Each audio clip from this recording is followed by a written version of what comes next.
Crap.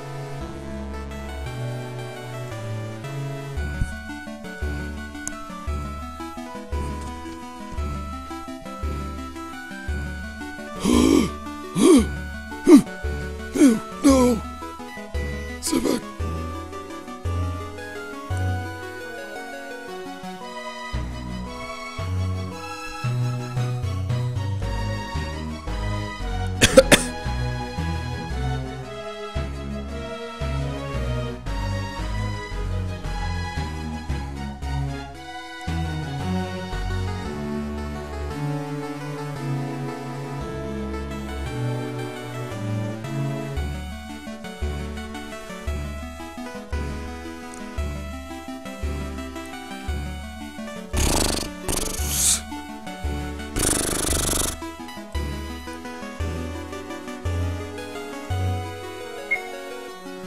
Oh, thank goodness the save file's still there. Okay, whatever. I don't even know what I was doing. Oh yeah, I was here.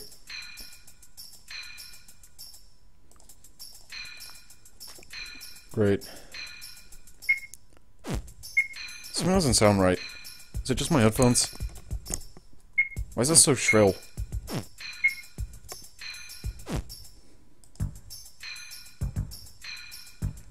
Those look... well, good. I'm glad they do, I guess. Alright, what was I doing? That sounds gross. What is that? Am I just hearing things? Alright. I need to buy... weapons. Yeah. And then I can move on to the next area.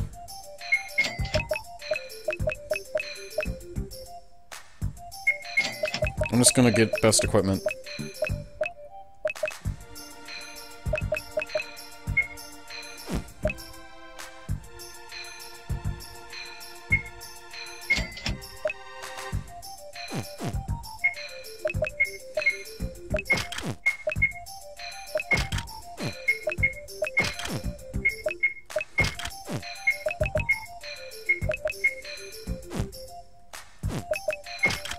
Oh, whoops.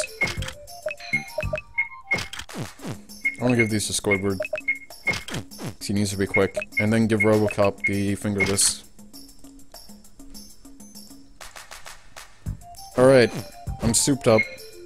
Squidward's under-leveled slightly. I don't even know if he learns a new ability at level 12. I have... okay. The next area is where things get intense.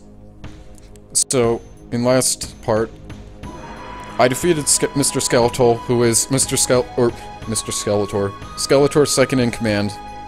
Now I'm gonna fight the big man himself, Skeletor.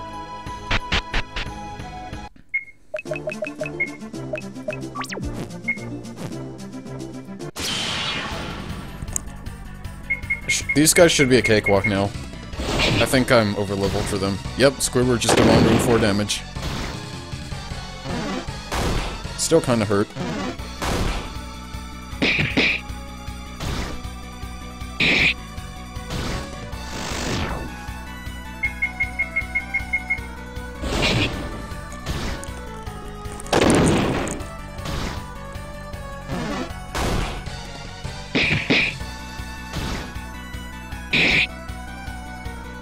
Nice. Oh, there we go. Didn't actually get any new skills, but whatever. Oh! There's one more thing I wanted to do. Crap.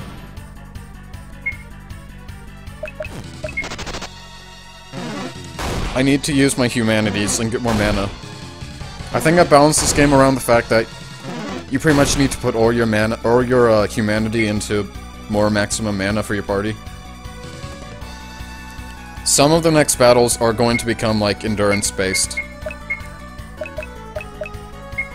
Whatever. Okay, I know he got Ultimate Pistol Whip at the end of Mr. Skeletor's fight. So it's Pistol Whip, but it gives 3 times instead of twice as much. It's pretty good, in my opinion. I never really used it much in my playthroughs. I think it's useful at the end of the game.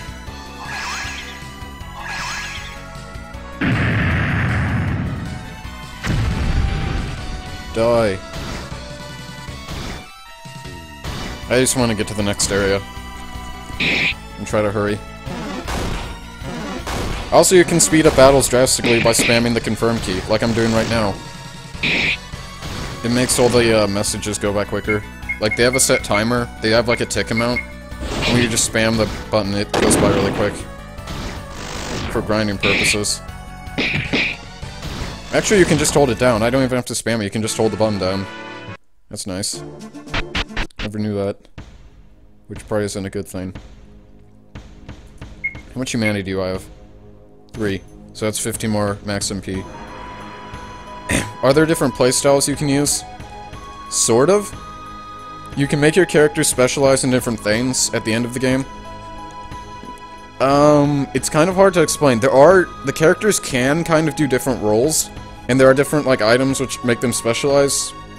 For the most part, though, there isn't much of a different playstyle. There are different, like, I guess, ability styles you can use. Like, Robocop has several different really useful combat abilities which are all pretty much equal in damage-wise at the end of the game. Like, there's a certain combo system I like to use, which is power within, then a certain move which he hasn't unlocked yet. Like, Robocop gets, like, 3 abilities which are really useful at the end of the game, and they're all really good. Which one was it? Wishing Well? Yeah. Overlapping sound effects. Alright. Pretty good. I think we should be just fine. Yeah, it sounds like Granny. Is it just attack and heal? It sort of changes.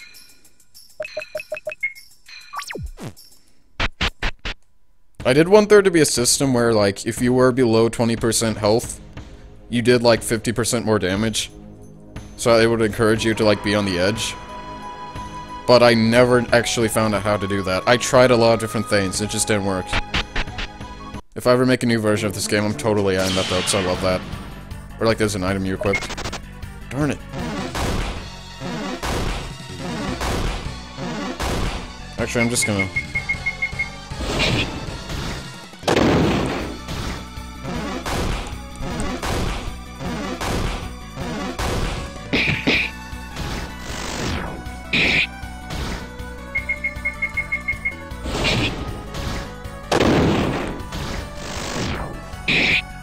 Oh, and also, when I get to the next area, there's going to be certain new enemies which might be familiar. Or the next dungeon, whatever.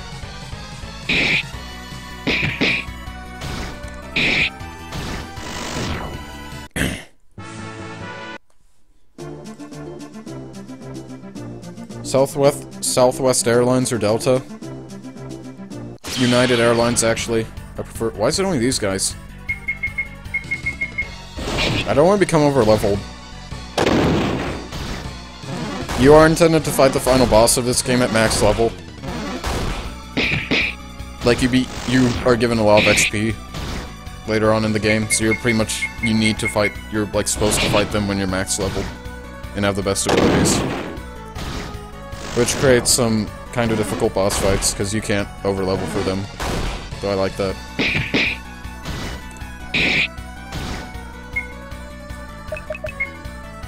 I actually have no restorative items, that could be a problem. I spent a lot of my humanity to get more MP. Oh, nice.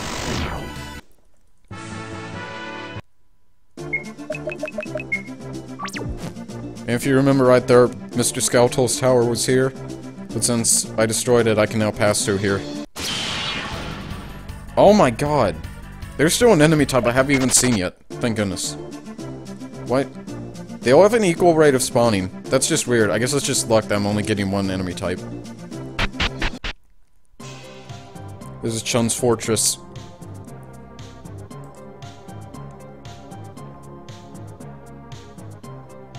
Can you grind in the first zone? You could, but that would actually take forever. I don't know why you do that. I think it takes over, like, it takes, like, I think around, like, 80,000 or 60,000 XP or so to get to max. And the beginning enemies give, like, 9 XP each. So good luck with that. Oh, whoops. What did I just do? This area is not too difficult. There aren't that many enemy counters. Never mind. And hey, remember these guys. Now there's the upgraded version. And bards are also a new enemy. They buff, so they can buff damage of their teammates, but they can't directly attack. So it's important that they're killed first.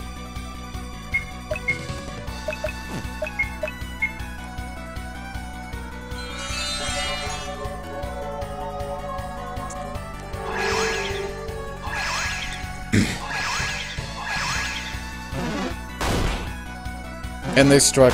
Oh wait, no they don't, never mind. I got confused with something else. Oh crap. I forgot they could do that. Oh, thank goodness it. Scotch has a really low chance of working. But it's really bad if it works.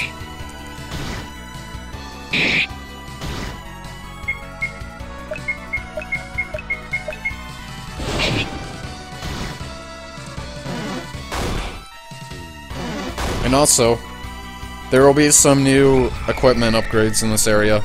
Some of the characters start to get their best gear at this point. Oh no. Headache's not good. It halves your chance to hit, and halves your chance to dodge.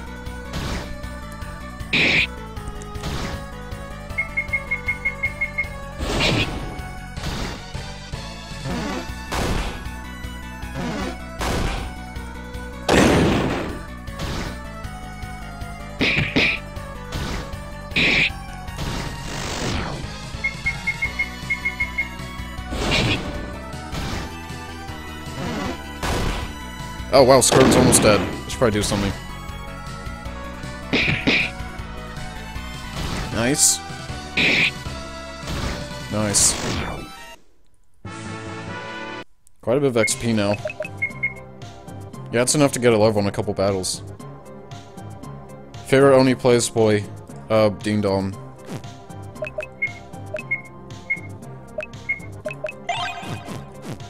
They're actually all the same, pretty much. Except Ding Dong just wheezes. Or no, Julian wheezes. Again. Maybe I shouldn't be running. I don't think I can actually run that well. Oh, crap. That's not good.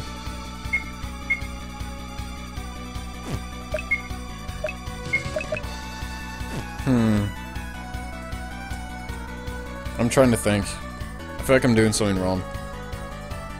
Multiplayer co-op? You'd be surprised. There is something that might interest you later on about that.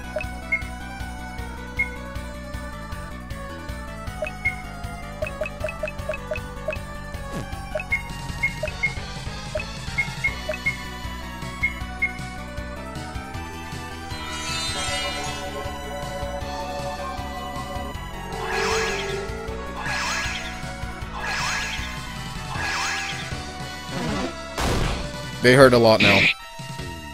Because they got buffed. Bastard. I might actually die here. I don't think I prepared good enough.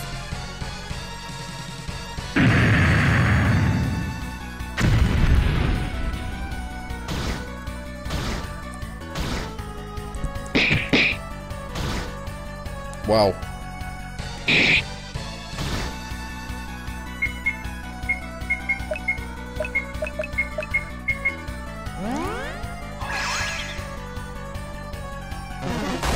Oh no, don't kill him, don't kill him. Bastards.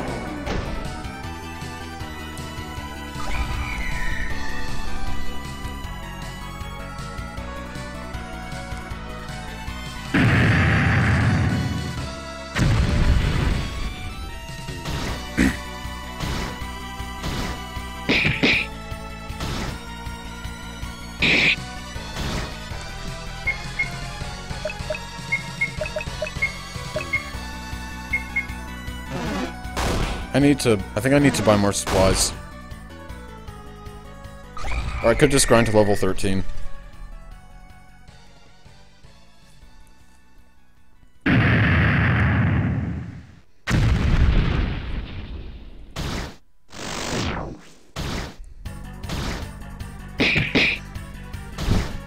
Die.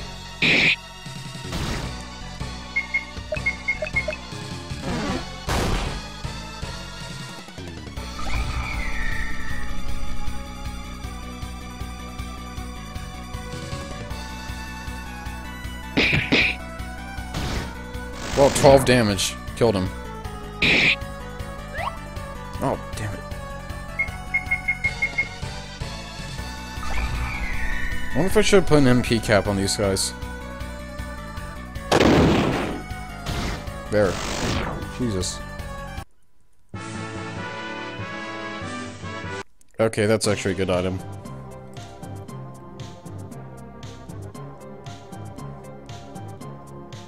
Losing your firebending? What are you talking about? My firebending?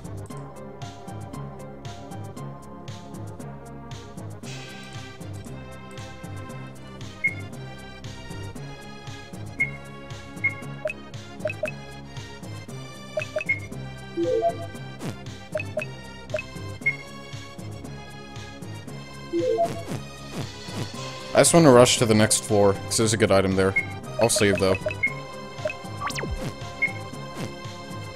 This game has like 14 save files. Oh, these guys. These guys are kind of tough.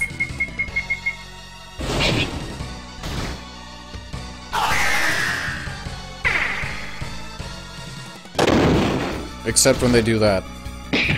They're the upgraded versions of the Excelsiors in the Cave of Chun. Which, before I nerfed them, they were actually like the strongest enemies in the game. Like, I accidentally made these guys really strong, but I think I made their stats a lot lower, now they're not that bad. Same with the Excelsiors.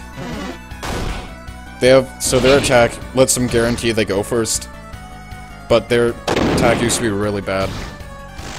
Alright. Wasn't that bad.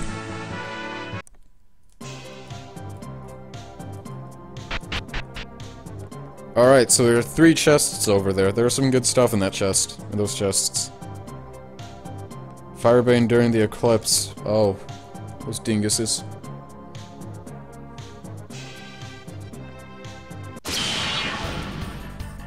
Oh, here are the pro assassins.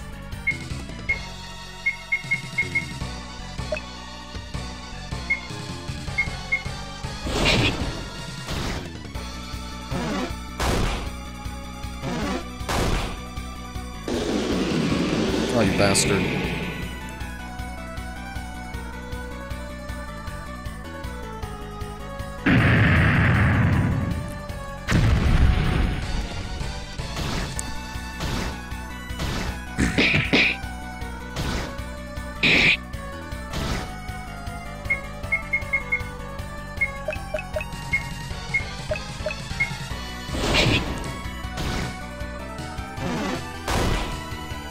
Yeah, they hurt now. Oh no. Uh-oh.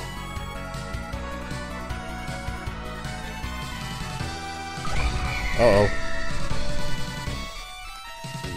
Fail, fail, fail, fail. Yes! Good.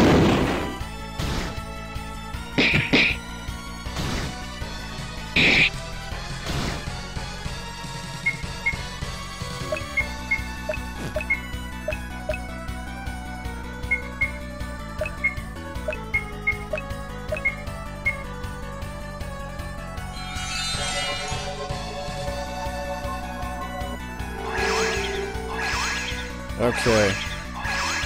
I just need to get the Iron Star in this chest, and these battles become much easier. Ow.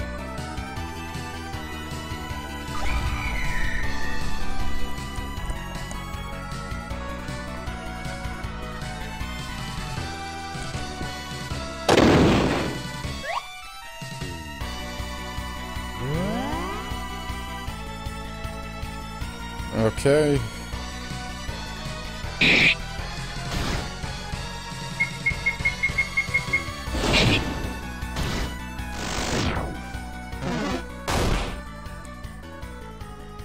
Dang.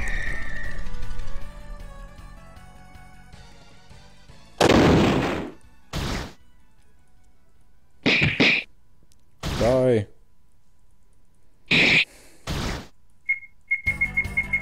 Just jam on it. Uh-oh.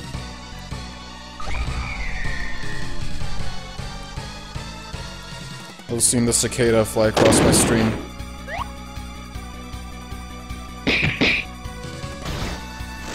Good. Well, this guy just needs to die. Alright, good. I'm not doing too bad here. Ooh, that's good.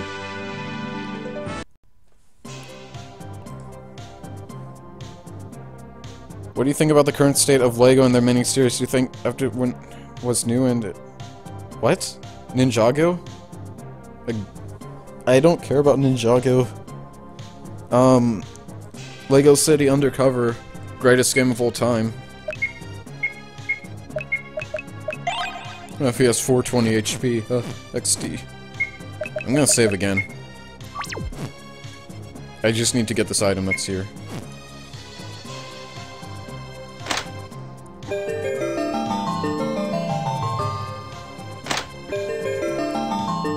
Orange sweater. Brown shirt.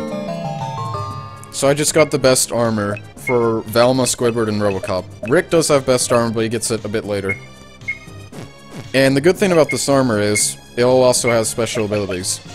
So Velma's, it lets her recover 5% of her max MP each turn, and all of them also increase their defense by 5 points. But that's a good perk. Squidward's, lets him get an extra 5% chance of avoiding attacks, so he takes no damage at all. And Robocop, I think increases his critical hit chance, yeah. So now he has a 10% chance of doing 3 times as much damage with all his armor on. And I could go forward. Ooh. So we're all slightly stronger now. But there is more on the next floor as well.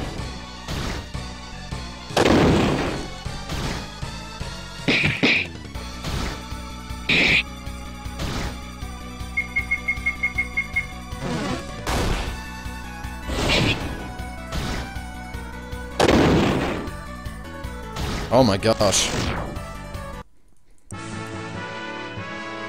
Alright, good. Squidward's the only one who needs to level up now.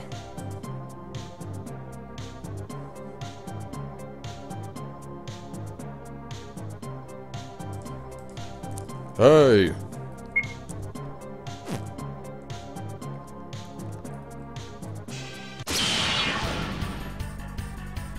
Uh-oh.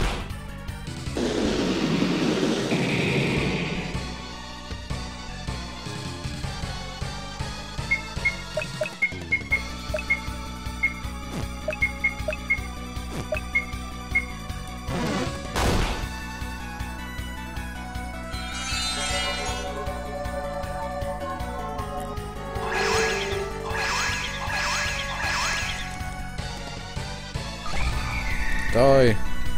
I'm actually going through this area pretty quickly. I've only been here for like 10 minutes or so. Maybe longer. Wow. Robocop should start scoring critical hits really often now. That's kind of his thing in games, that he does critical hits good. Except, he can only get critical hits when he does basic attacks. So you can either have him use abilities or have him attack and hope he gets critical. Yeah, wow. Dang. I think it's just luck. That or I screwed up how critical hits work and he always gets them. Oops. I don't know. I might have gone too far in some places. We haven't used the hallucinogens. Good.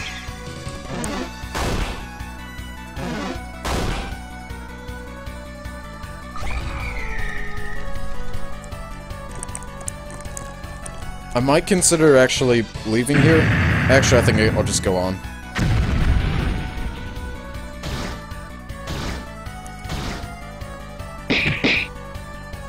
I think I'll be fine against the next boss here.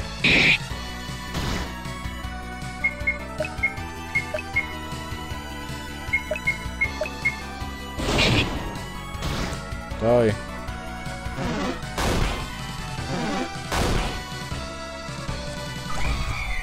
Bart Simpson. Uh-oh. Alright, good, he's dead. Now I just need to hope they hit.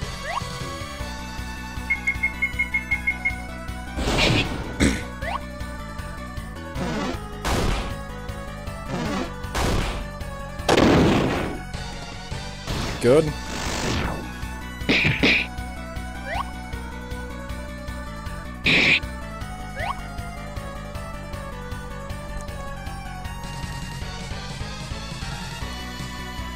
VHS? Yeah, I remember the old Lego movies, like with Jack Stone. Is that what that guy's name was? When, like, Lego tried doing the gross minifigures who were, like, really big. They're called Jack Stone. Stone! Good. Die. Oh, okay, that's good. Square just learned full heal, which is, as it pretty much implies, it only works on one person, but it heals all their HP. So it's gonna be useful for later on.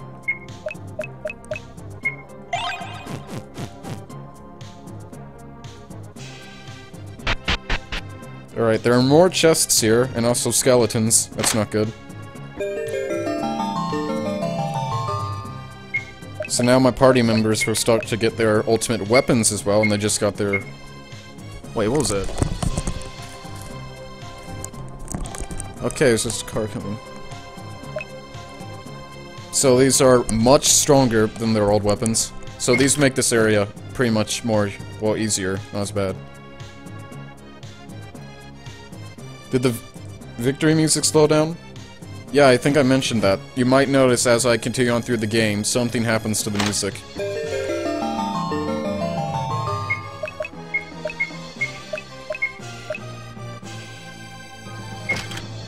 A brilliant clarinet. And Rick does get his ultimate stuff later, but not yet.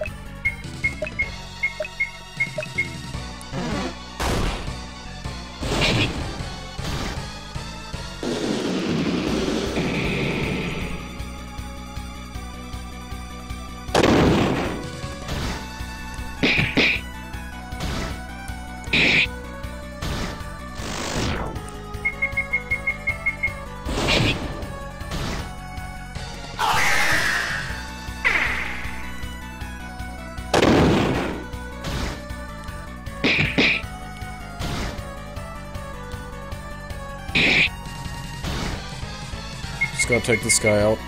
And also Velma recovers him. Well, I can't think I already said that, but Velma can recover MP now. But she's not the only one able of doing that. There are other items which recover MP. Got to go. Okay, see ya.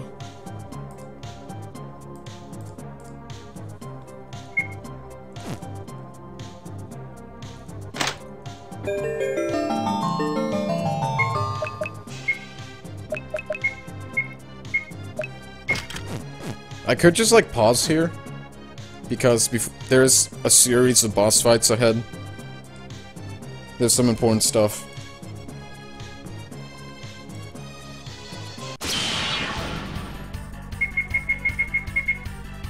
I'm just gonna try power through this part. I think this is the last floor, if I remember right. Wow, one turn.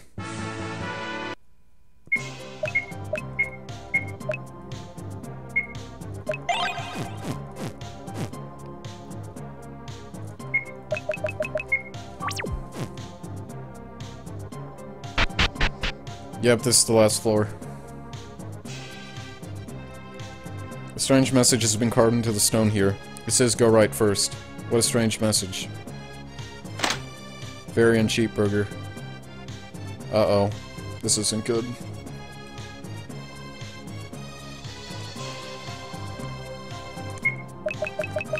Alright.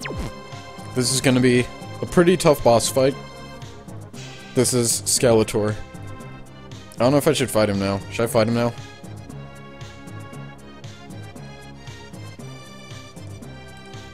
I'm gonna fight him now. What the? Humans?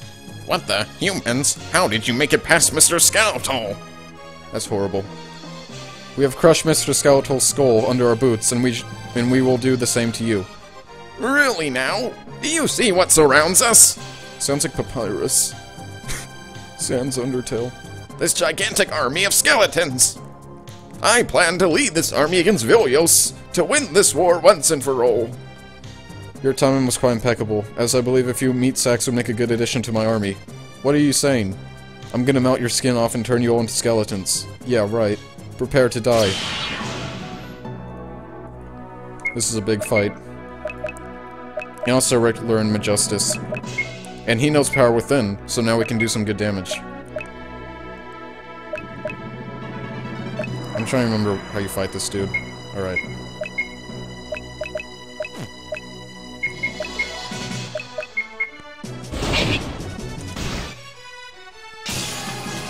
Uh-oh. He has a pretty powerful AoE. Or multi-hitting attack. Like that. But Squidward's quicker, so that could be good. But he has some really nasty abilities he can use. That's his main one.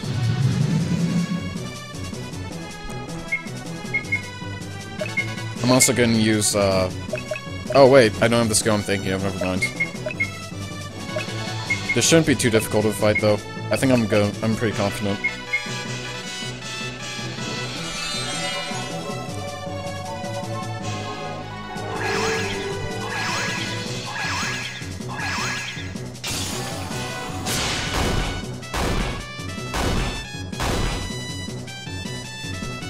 Magic missile.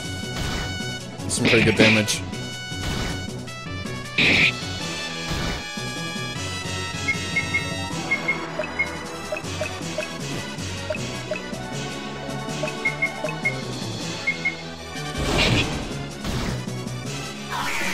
Uh-oh. Ouch. That attack kinda hurts. Magic missile. Except it doesn't hit everyone.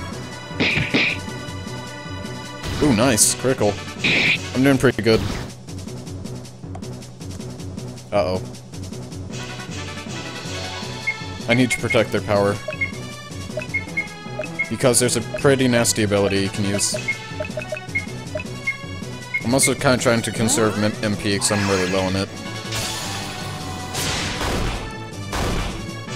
And I don't really have any items to restore it. Magic missile. I'm doing good damage though.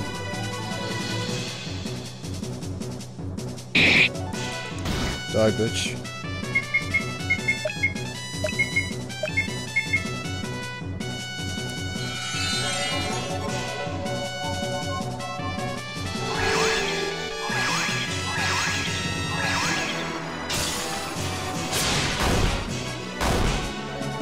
Really doesn't want to use his third attack. He does have a third ability, which I think he used rarely, but it's really bad. Which is why I'm protecting power, because it damages stats really bad. And I think his ability, the Skeleton Slam, also damages stats. Oh, I'm out of MP on him.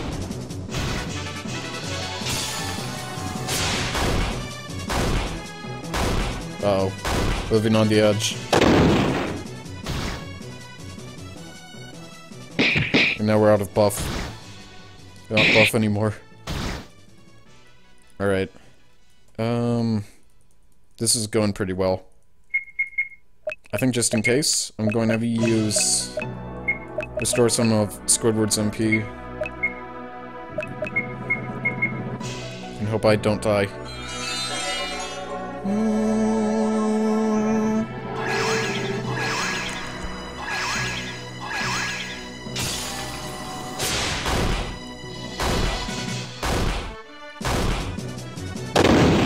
Die.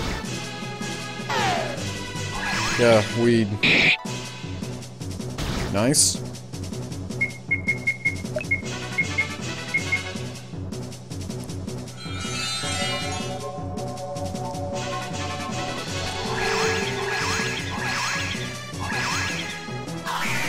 Uh-oh.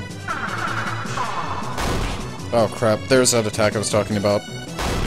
Oh, no. That is not good. He used it all on Squidward.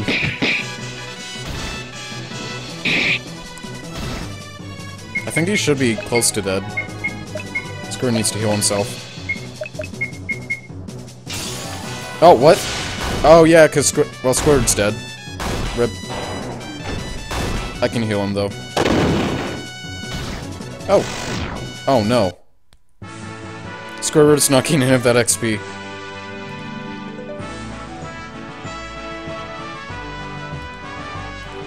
Well, that's not good. I was scared of that happening, but whatever. Rick's level 14, Velma's level 14, ultimate buffering learned. That's a pretty good ability. And Robocop's level 14, he learned ultimate firestorm. No, my calcium, it wasn't strong enough.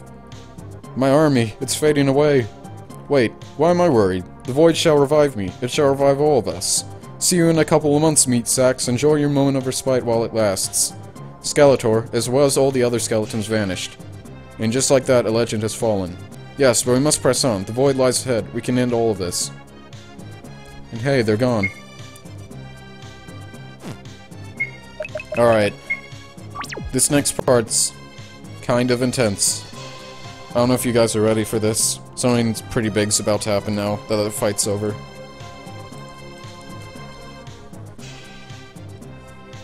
Thankfully, he only lost out on one level. I think they're close to gain, so 4,000. Uh-oh. Yeah, he's kind of underleveled, but that's not that bad. Alright. Did I just record? I'm gonna do it again.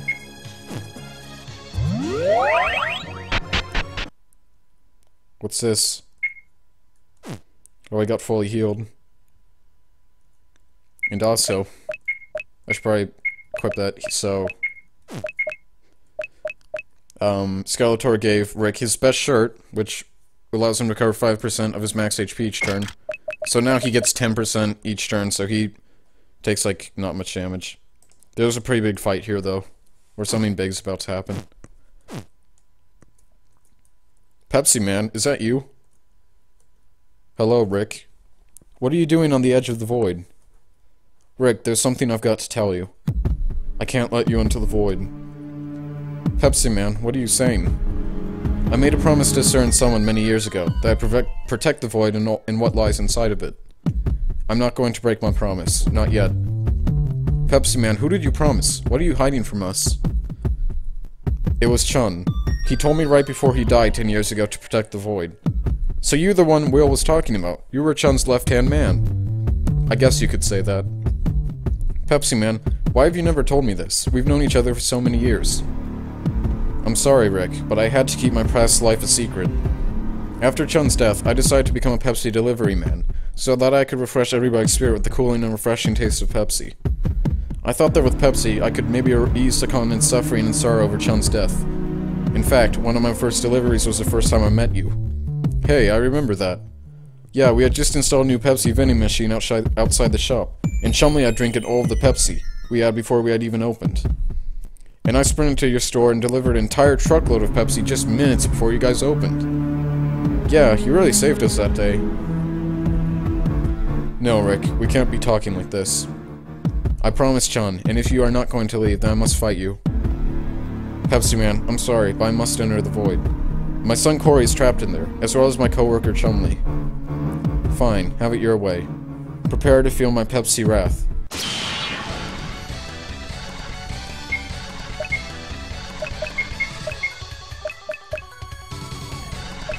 Alright. This is a pretty big boss fight. He's gonna be much more difficult than Skeletor.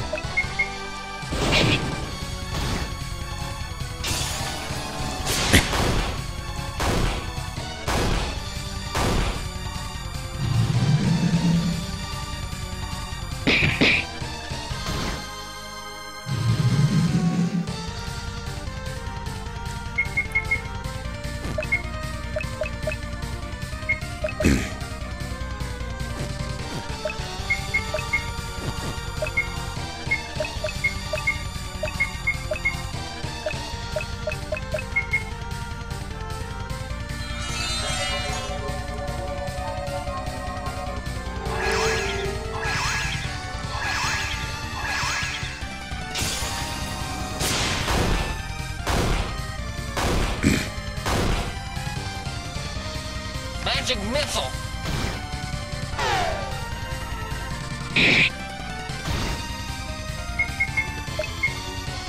I'm just going to have Velma try to buff my dudes a bit. So I know he has a pretty difficult attack.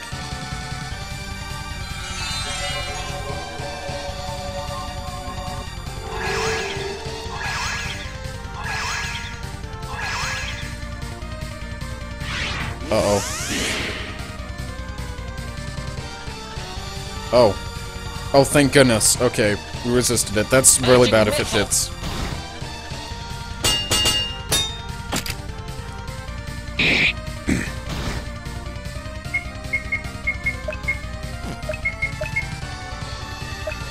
Use it again.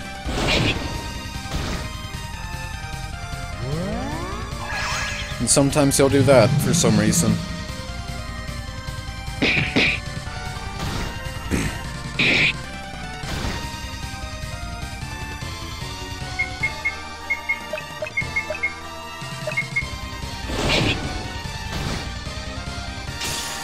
I have a feeling I'm a bit over-leveled.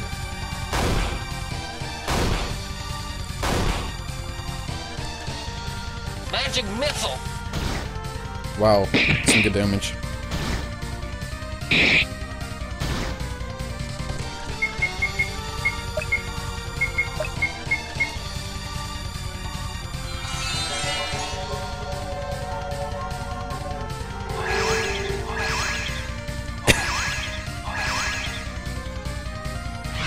Oh no.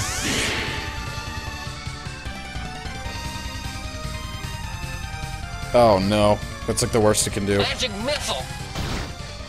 So that ability, it has a random chance of getting pretty much any status ailment, and even multiple of them to your entire party.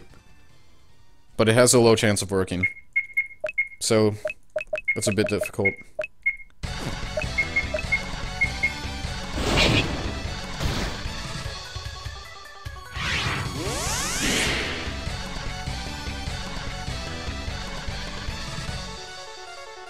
Magic missile. At least he hit. That's why Velma's pretty important for this fight.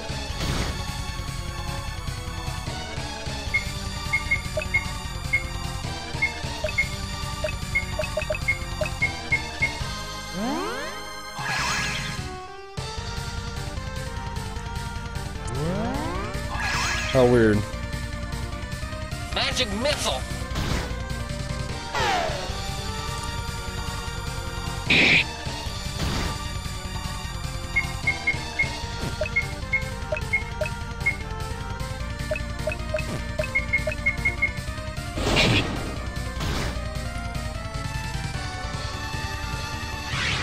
Oh no. Thankfully, Velma's ability gives resistance. Magic missile. So if you apply it recently, then they can't get further. They can't further get more ailments.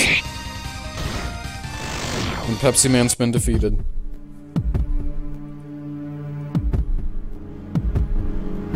Rick's level 16, Velma's level 16. She learned both Lesser Multi-Heal and Gigastis, which is Magistus, but it works on everyone.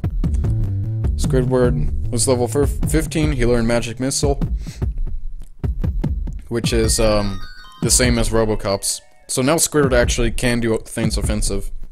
And Robocop learned Ultimate Power with him, which affects everyone. Pepsi Man? Pepsi Man, speak to me. Don't worry, we'll get help. No, Rick, it's all over for me. I failed in protecting the Void. I failed in fulfilling Chun's dying wish.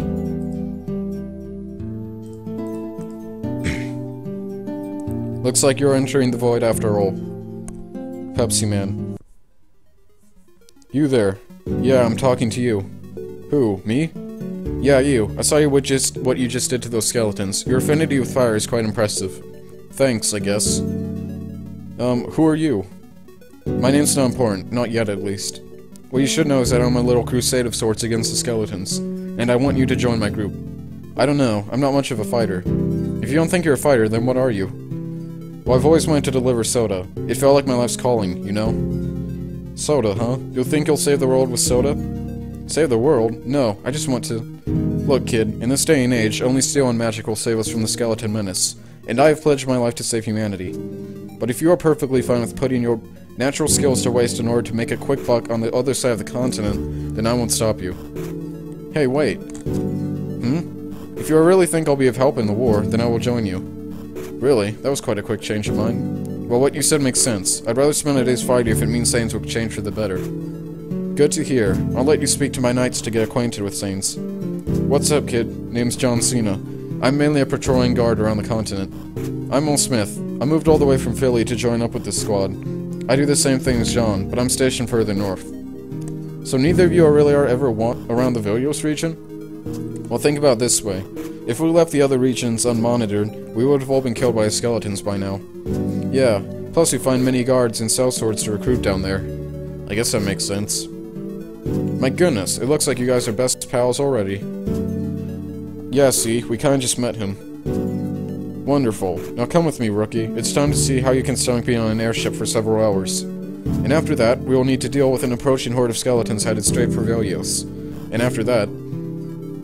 So this is the life I've chosen for myself. Should I be feeling proud right now?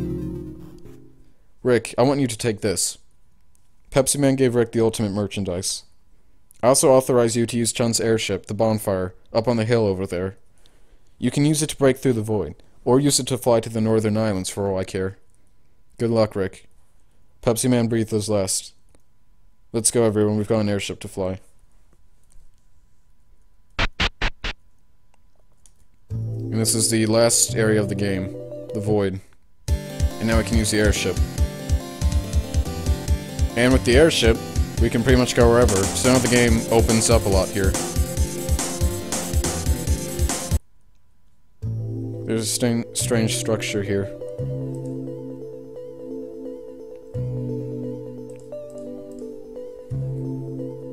And also this strange camp.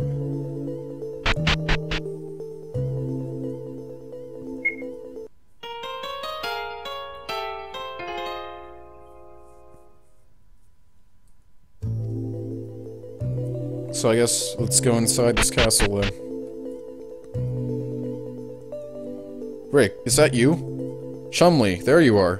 What the hell are you doing here? And where's Corey? The guy who owned this castle called us. He was proposing a deal for an old car that we couldn't refuse. I think he casted his magic on us through the phone, because the next thing we knew, we were right here in front of his castle. Oh, whoops. Me and Corey... I skipped that part. Me and Corey woke up outside his room, and all I remember afterwards is that we were attacked again and we got separated from each other. How long ago did this happen? Just a couple of hours ago. You all got here just in time. I think Corey might still be in there. I hope he's alright. Chumley, go rest up at the camp down south. Then get your fat ass to the ship and wait there for us. I'll save Corey and deal with both of these guys that attacked you two. Good luck, Rick. You're gonna need it. So we found Chumley. But we haven't found Corey yet. But before I go on ahead, I'd like to take a bit of a look-see around the world. So with the airship, you can go to quite a few places. Nothing's very off limits anymore. For example, there's this weird island here. I wonder what's in here.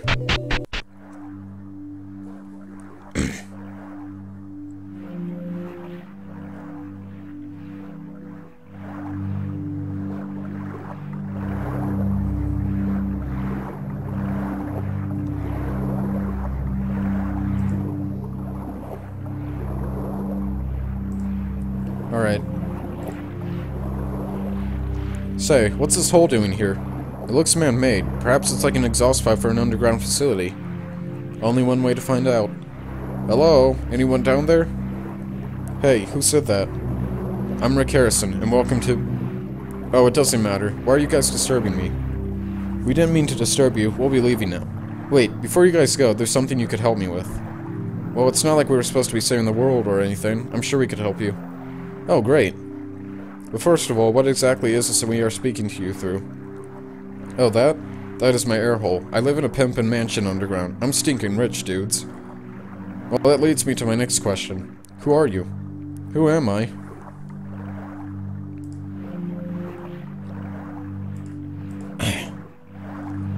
Well, to put the strain humbly, I'm multimillionaire, venture capitalist, entrepreneur, and overall whiz-kid child prodigy Corey Baxter. Holy bleep. Corey, huh? That name reminds me of somebody. Oh my god, Corey Baxter, I'm your biggest fan. I have all of your band DC3's vinyl albums. You're like the coolest dude ever. Yeah, I know. Anyway, as I was saying, I need your help with something. I need you guys to deliver this letter for me. Receive Corey's letter. Take it to the non-golfer Scribe in Felgar. He'll tell you what to do next.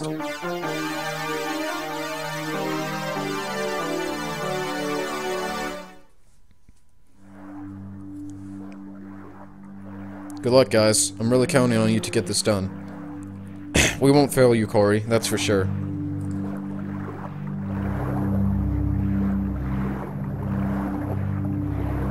Oh, wow. My stream health is horrible.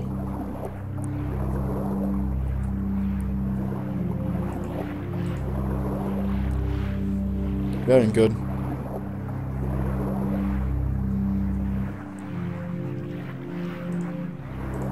Whatever, who cares? I'm dropping frames left and right. Alright. So the side quests, if you remember, I got one pretty earlier. There are 5 side quests in this game. Oh, excuse me. And I got one earlier, which is bring 300,000 souls to the Drummond Reconstruction Committee. And this one I got, which is deliver Corey's letter to the non-golfer Scribe in Felgar. And I have it right here. So side quests are pretty important. They're necessary to complete the game.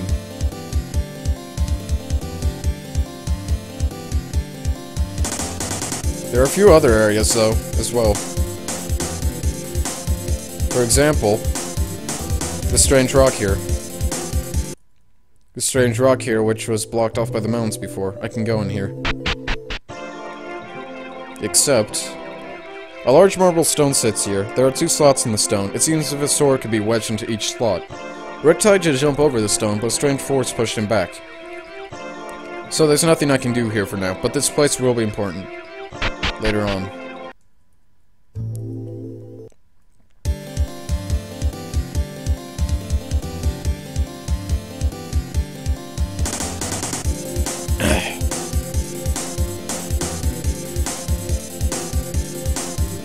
There's also this place over here. Aligar's home. Greetings, adventurers. My name's Aligar. I've been sailing around the world my entire life. But ever since my vessel got, well, unable to sail, I've gone and set up shop here. What do you sell? Well, the fish is great around here, so now I spend my days fishing off the coast of this island and selling what I catch. Want some? No thanks. Sounds unhealthy. I'd rather have burgers and drugs for sustenance. By the way, is that, ship thing out there your vessel? The whale? Yep. That was what I used to sail for many years. It was a fine vessel, capable of high-speed movement and even going underwater. I don't understand. Is it a whale or a ship? Both, kind of. The ship originated as a stranded, injured, beached whale that I discovered years ago. I took it upon myself to care for the whale and to nurse him back to health. Over time, I forged a very strong bond with the whale. I named him Cetus, after a great whale of legend. But something bad came up. There were some injuries that I couldn't heal, and that wouldn't be cured with time. And that's why you see the propeller on his tail, and the metal poles attached to his back and head. The propeller improves the swimming, since his tail was damaged, and the poles receive radio waves transmitted by me here at my home. I can kind of control him and help him out in a way. Think of it like an augmentation mixed with a prosthetic. I then create a mobile version of my radio transmitter so I could ride upon Cetus and direct him with great precision. I could also go underwater safely with Cetus by going inside of his mouth. All in all, Cetus was almost exactly like my own big friendly submarine. Amazing. I didn't know animals and humans could ever get along so well. So what happened to Cetus? Is he alright out there? He's mostly fine, besides the fact that he and I have aged quite a bit since then. Well, mostly might be a bit much actually. There is something wrong with him. What is it? There was a series of great tsunamis that occurred a couple years ago. The tsunamis didn't do much flooding, but they eroded and reformed the island's shore quite a bit. I told Cetus to get away from the island so that he wouldn't get caught up in the tsunamis. but he refused. He told me that he wanted to make sure I was safe. When the tsunamis ended, Cetus was alright, but the shore wasn't. The shores were ravaged, and since Cetus stayed right against the shore, he got stuck up on the beach, once again. I tried to save him, but I didn't have enough strength, as I used to when I was younger. Instead, Cetus told me that it would rest until I could free him. Sort of like hibernation, I suppose. He has been sleeping since then, and I still have no idea how to save him. So we've got a whale stuck in the sand, huh? Hey guys, wasn't one of the guards in Lumbridge a master in creating mining explosives? I think so. Maybe we could get some from him. Wait, so you want to help me save Cetus? If you could really pull it off, then I don't think I'd be able to thank you enough.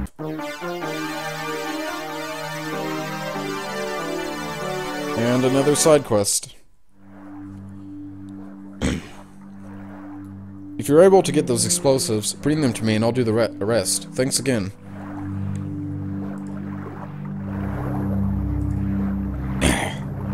Dang. So, Aligar, there's some other stuff in his home.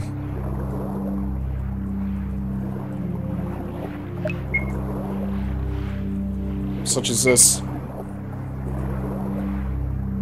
He has blueprints.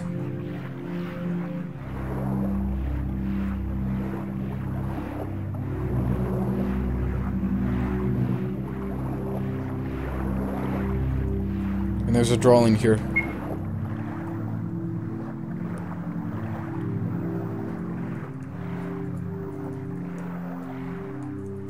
It's an album full of pictures. Most of the pictures have a whale in them.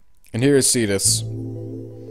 There's a strange vessel here, but it's covered in heaps of sand and dirt. There's no way the ship could ever sail without clearing the filth away. So I need to save Cetus.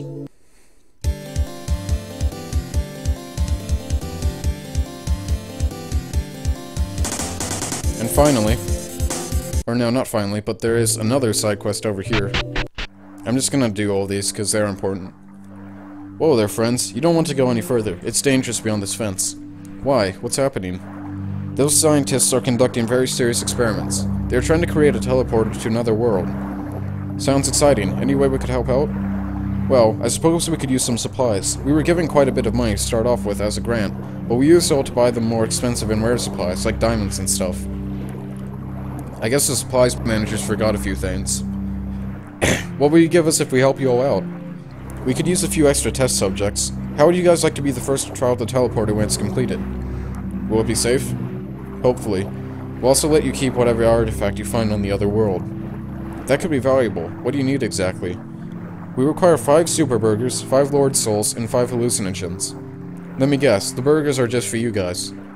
Well, actually, both the burgers and the drugs are for us. The Lord Souls are needed to power the teleporter. Can you guys get all those things? There should be a shopkeeper somewhere who sell them. Sure thing. If it means getting to grab treasure from another world, then it would surely be a worthwhile trade.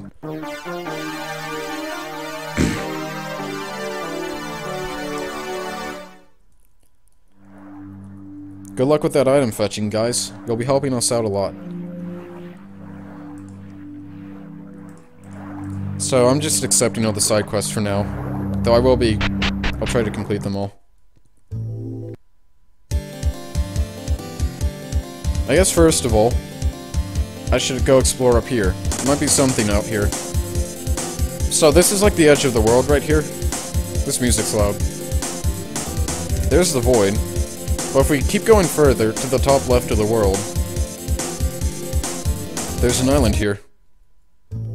Might be something interesting in here. Wimp Island. Hey there, pal. I'm the richest man in the world, as you can plainly see. I can give you all 500,000 souls if you want me to. Think of me like that money machine from Hylix that gives you enough money to buy everything you could possibly want, but is only at the end of the game and is hard to find. That's a reference no one can get. So, what's some dosh? Here you go. 500,000 souls. Use this money to buy a ton of demon souls, you wimp. Velma says, Rick, I think we should look around the world a bit to see if there's anybody that needs this money more than us. We should try to share this wealth. Maybe that's implying this money needs to be used for something. A couple of shiny sparkling objects are floating around here. Rick reached his hand out to touch them. Hey, what do you think you're doing? That stuff is priceless. It's not for sale. Do you even know what this stuff is? Well, not really. These weird star things have been in my house for several months now. I don't know what they do, nor can I move them whatsoever. But these are one of the few things I own that can't... But these are one of the few things I own that can't, or at least probably can't be bought with money. I don't want anyone messing with them. Jeez, sorry man, we were just curious. So we have a lot of money now. And there's quite a few things I can do with this. First of all, though, it should probably be a good idea to give this to the Falgar Reconstruction Committee. I'm dropping frames like crazy. So they went 300,000 souls. And I have 500,000.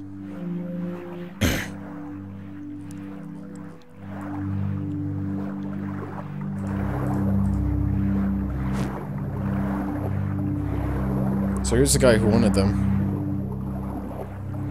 Good work, you got the money. Will it give it to us? You gave the man 300,000 souls. Looks like that's all of it. Thanks for all the help, guys. With this money, we're sure to be able to afford the materials. Please take this medal. It's all we can really do to reward you. I got the rebuilding medal. You have completed the quest. So, there are 5 side quests, and every time you complete one of them, you get the medal. For that quest. So I completed quest 3, which was just to give that guy 300,000 souls.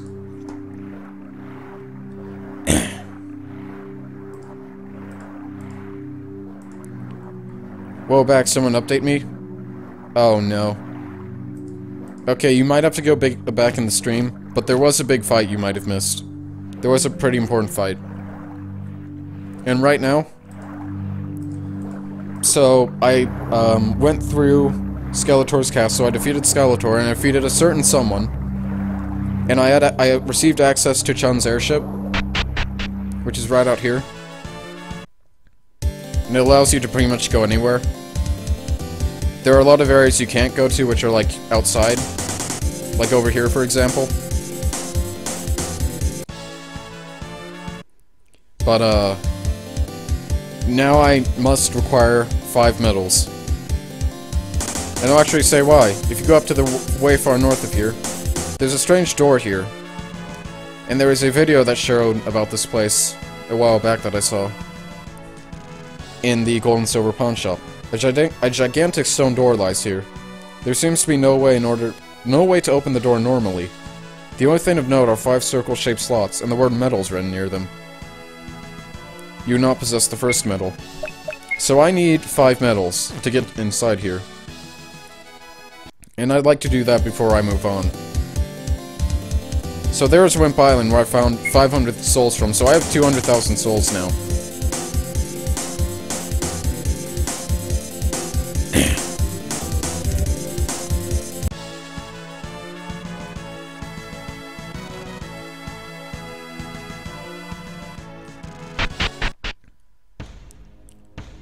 So I need some items now, in order to power up the, scientist's teleporter. So they want 5 super burgers. They want 5 hallucinogens. And they want 5 Lord Souls. I'll also buy some extra supplies. I have a lot of money now. Oh. I'll also buy some Marks of Death. Now that I have a lot of money, I can afford these. And maybe get some more Max MP.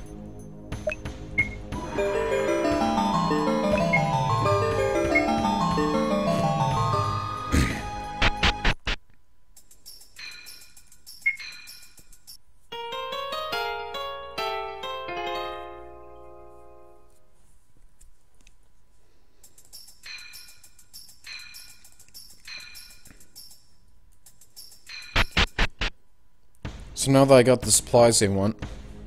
Wait. Oops.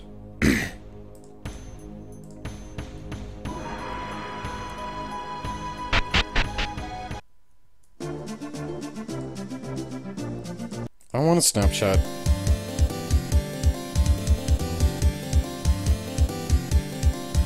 Here they are. Looks like you've got everything. Are you ready to give it all to me? Thanks for helping us out with getting supplies. Now we should be able to power up the teleporter. As promised, you'll get to be the first to try out the teleporter. It should be ready now. Are you guys ready to teleport? I guess we're as ready as we'll ever be. Alright, but before you go, there are a few things you all must know. Since it's just a test, you all won't be connected to the other world for long. Just long enough for you to get a look around and maybe even bring back some souvenirs. With that out of the way, let's get the show on the road. Okay, start the power. Power's on, sir. We'll start feeding the souls into the engine. Good. Rick, you and your friends can step up to this platform. Is this gonna hurt? Probably. The engine is powered, sir. We're ready for teleportation. Beginning acceleration process. Here goes nothing. We've been teleported to another world. A pile of various golden objects lies on the ground here. Using his expertise on valuable items, Rick quickly snagged the most expensive-looking item in the pile. It was a teleporter medal. But just as Rick took the medal, the party's connection to the other world faded. Rick, can you hear me? Yeah, we're fine. Thank goodness. That means at least the teleportation part was a success. My throat, Jesus. What did you all see? The floor was purple, and there was this big pile of gold in front of us. I grabbed the strange metal from the pile before we dissipated. Amazing! After 20 years of research, we finally did it. We discovered a world that the skeletons can't chase us to. A world where we could all be free. Anyway, like I said before, you can keep the medal you found there. Wow, I'm dropping so many frames. You have completed the quest. So I got another medal. That leaves just 3 more medals.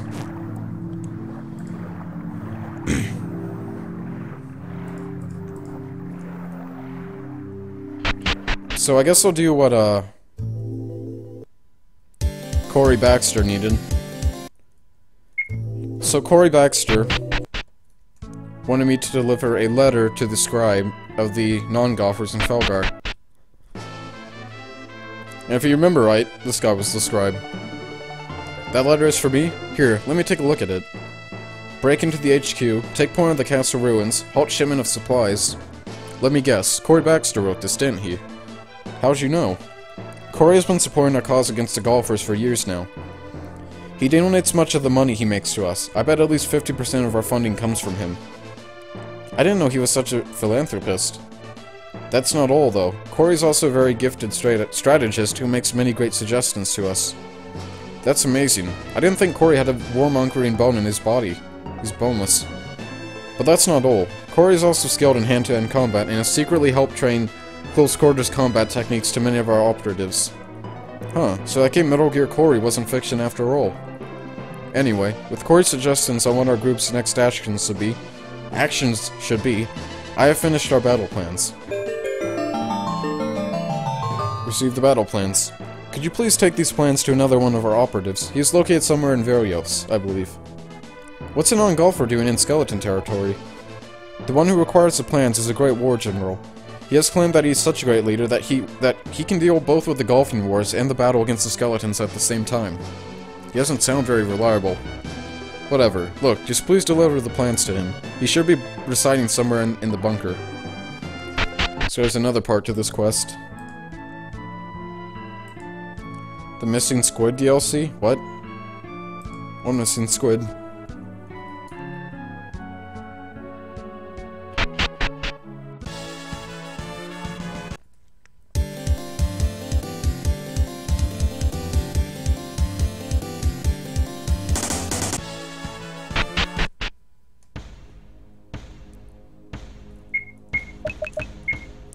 So we have battle plans now.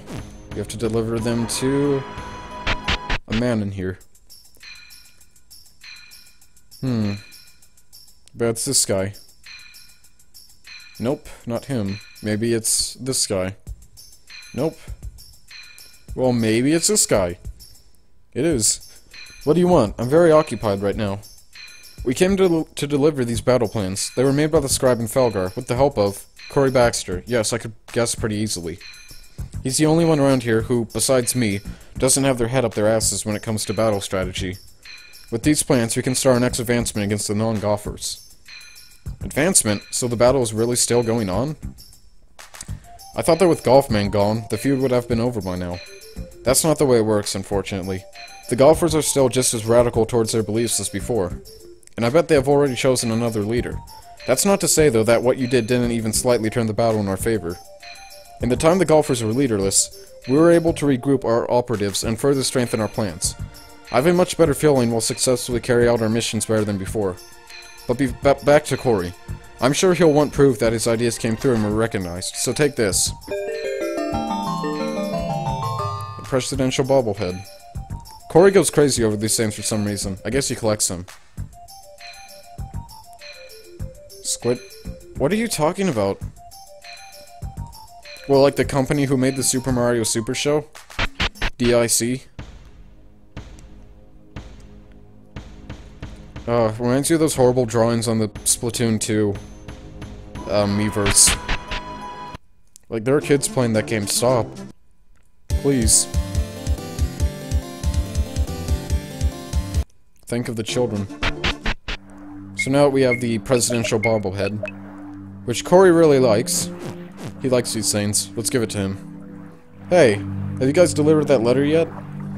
We sure did, but after we gave the scribe the letter, he had us do another thing. And we ended up with this nifty bobblehead of President Rodriguez. Wait, a bobblehead of President Rodriguez, you say? That's right. I used my pawning skills to determine it's authentic, but I still don't see what's so important about it. It's very important to me.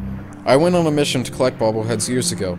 I think some dingus game developer even made a game based off of it. Please toss the bobblehead down the hole. I need to take a good look at it. Rick gently dropped the bobblehead down the hole. Oh my, this is the last bobblehead that I was missing. Rick and company, I can't thank you all enough. You've helped me finish one of my lifelong goals. And thus, I believe I should give you a reward of great value. A small elevator was sent up through the hole. A golden amulet was sitting upon it. Please take this medal.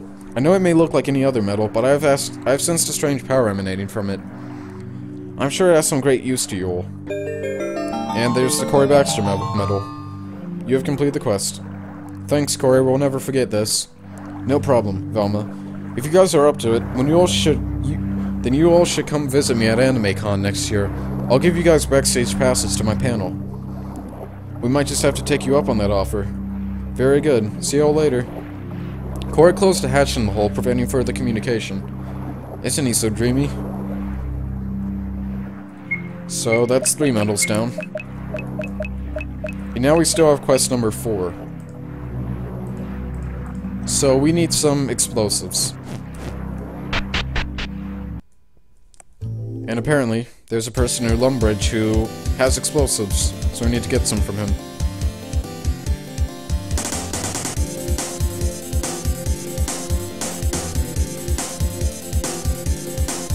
Alright.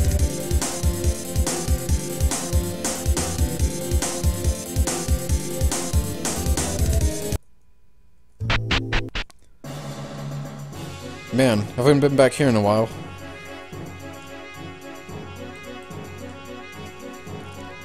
Some of you might remember this place. It's where we started off. You're looking for explosive? Sure, I've got some I'm not using. Here, take them. Got some explosives. So you happily gave us explosives just because we asked? And they wonder why all this terrorism is happening. Social commentary. Except not really. Tracer is so hot. Oh. I love Tracer! Isn't she gay though? Or lesbian? And conveniently, the place we need the explosives for is right next to this place, so we can just go inside now. And it's Eligar again. I need a drink.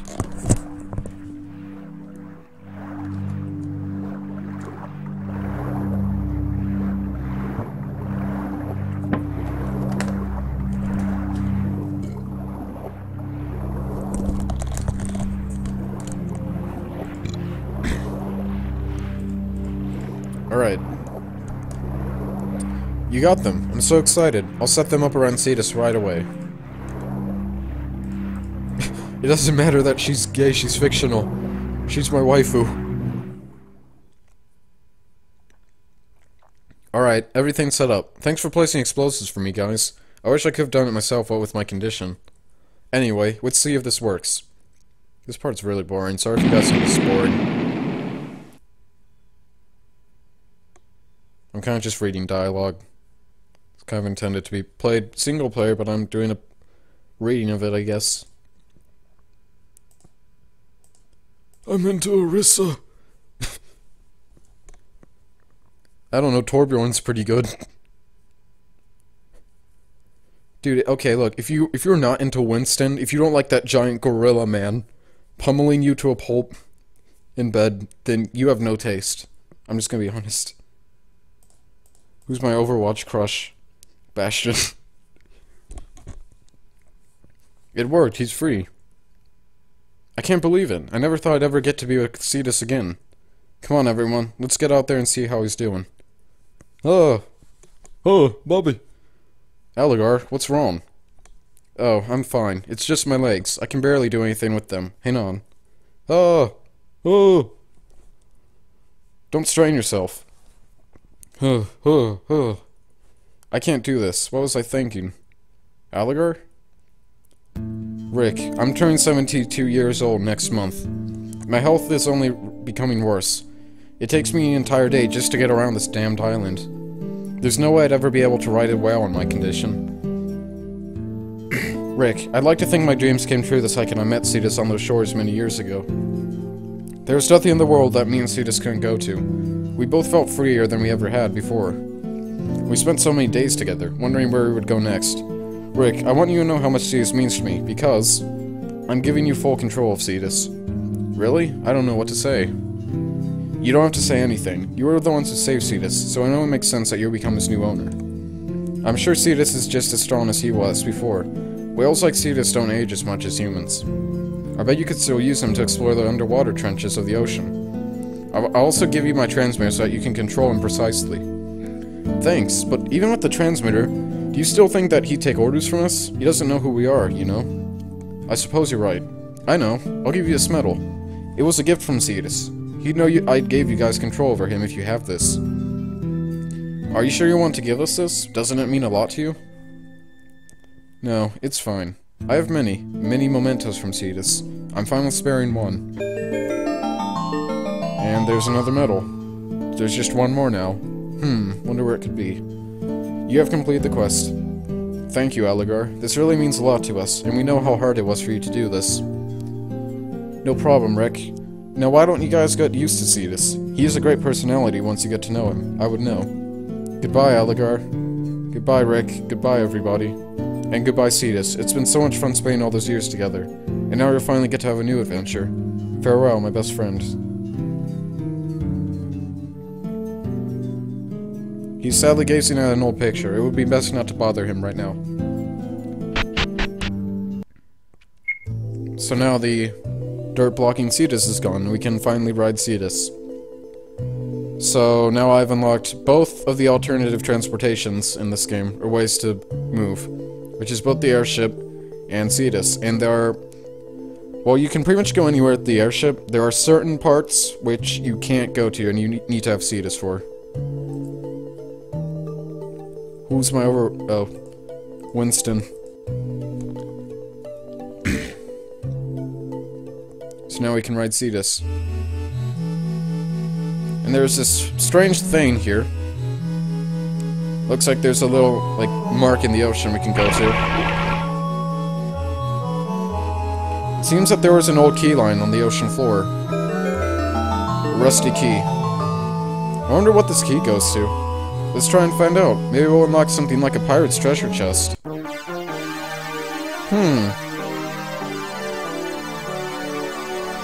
Maybe I should see what that's about.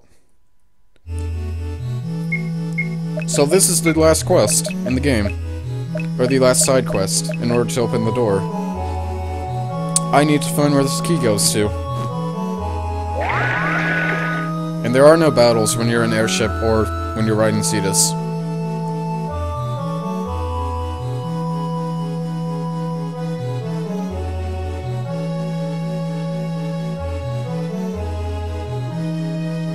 Maybe there's something up here. There's a little marking here. I feel like my stream's really laggy. I'm dropping a lot of frames.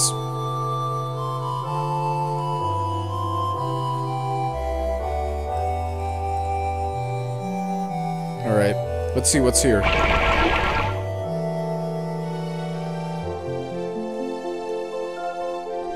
Nice little spiral. Took me very long to make.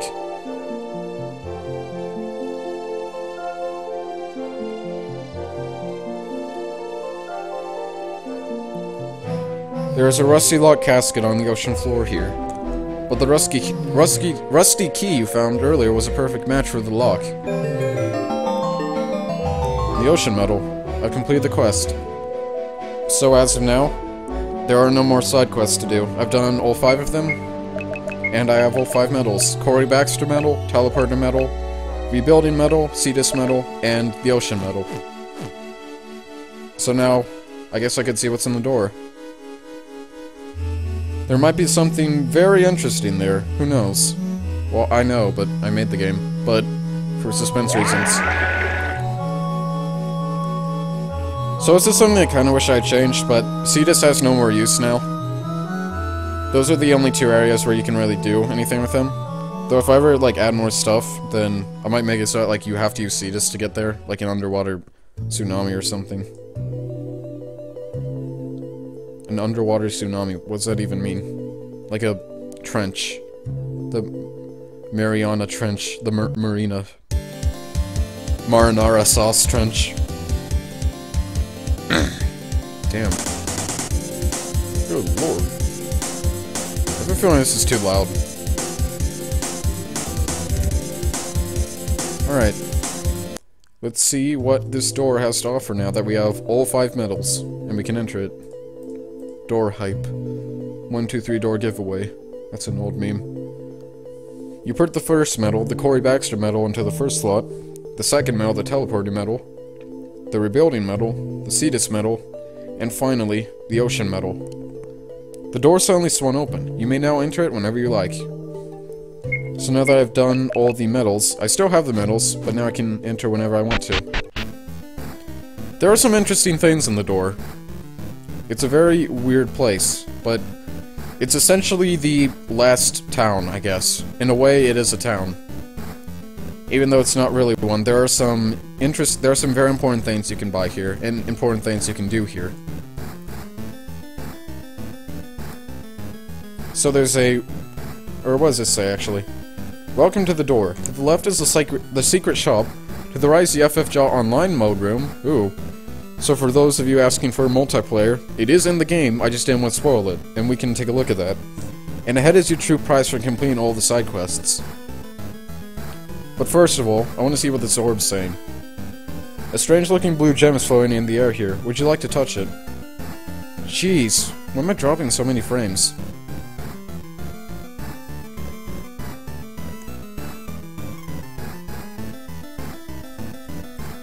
Whatever, I think it's fine. Yes, let's touch it. Rick reached out and touched the gem. Suddenly, an unfamiliar voice started to speak to the party. Another reference neither of you are gonna get. Oh. Hello, friends. You have activated my magic communication crystal. So I take it you would like to have another task? A task? What kind of task? A Slayer task, of course. I need you guys to slay 3 Moronoses for me. And Moronoses have not been seen in the game yet, but they are essentially the strongest monster in the game. And they are encountered later on, but I've not encountered them yet, but they are very difficult. They will be found under the Slayer Rock near Falgar, which was what that strange rock was. Moronoses, huh? That sounds pretty difficult. What's in it for us? I will reward you accordingly for your efforts. Just please make sure you kill the one specifically near Falgar. Others would simply not do.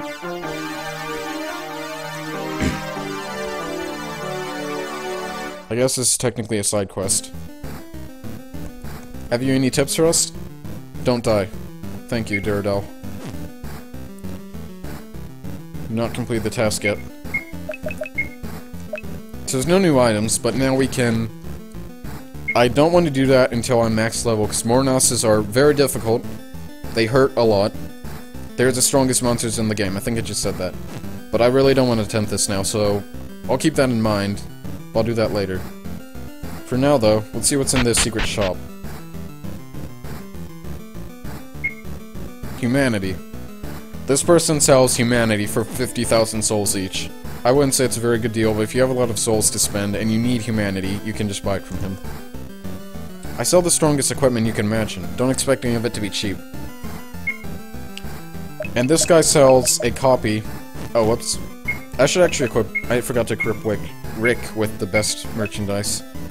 This is Rick's ultimate weapon, the ultimate merchandise, which he got from Pepsi Man. And it's more damage. So if for some reason you lose your ultimate equipment, you can just buy it back from him for 10,000 souls. And he also sells some of the best shields in the game, the mystical shields, so I'll buy enough for everyone. And he's the only person who sells them.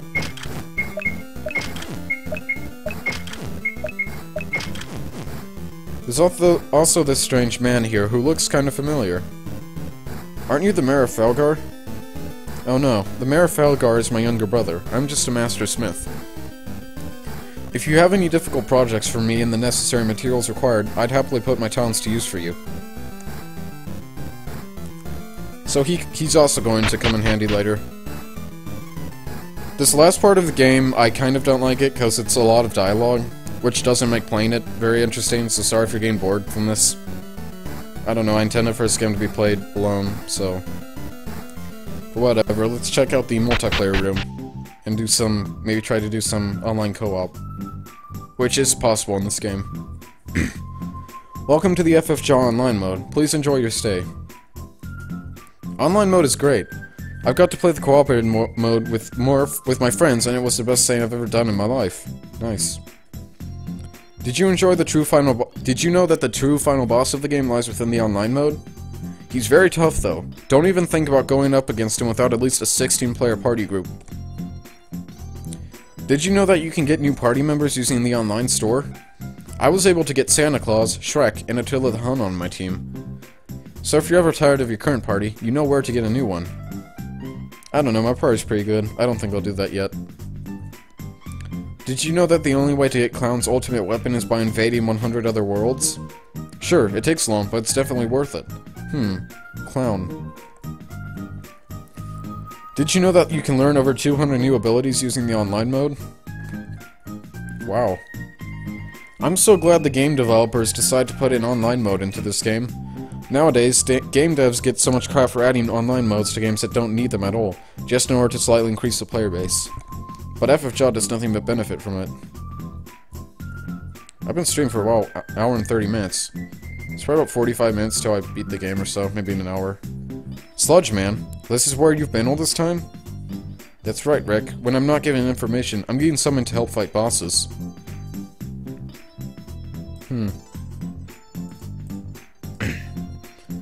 Alright. Well, with that out of the way, let's actually see what online mode does. This is the online mode activation crystal. Would you like to connect using Wi-Fi? Sure.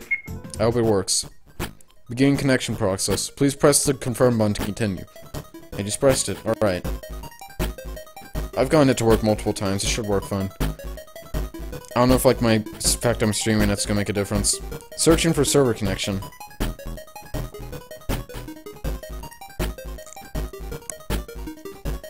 Server connection found. Connecting on to online mode. Good. I think it should work. There's a lot of stuff you can do here. This is why a game took so long to make, because of all this stuff. Connection to online mode successful. Please unlock your Tolly toggle now. Oh, wait. I've never had to do that before. I don't actually have a Tolly toggle on this computer. That's not good. Alert. If you do not unlock your Tolly toggle within the next 10 seconds, you will be disconnected. Uh-oh. Does anyone have a Tolly toggle I could use? I have to emulate one. I don't know what to do. This isn't good. Error 11950. You did not unlock your Tolly toggle in time. You have been disconnected from the FFJA online server. Crap. Alright, guess I'm not going to be able to check that out.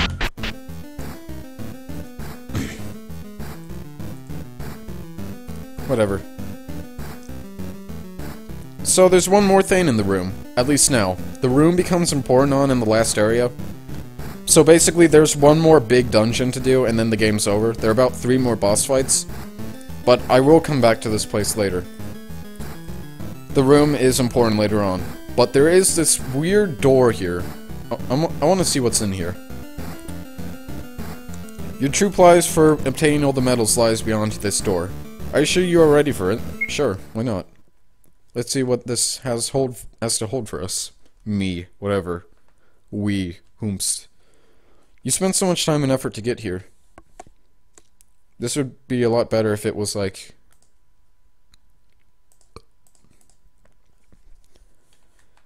This would be a lot better if, like, it was just one person playing, because it wouldn't be much surprise. Like, I know exactly what's about to happen, but whatever. I hope you're happy.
Alright.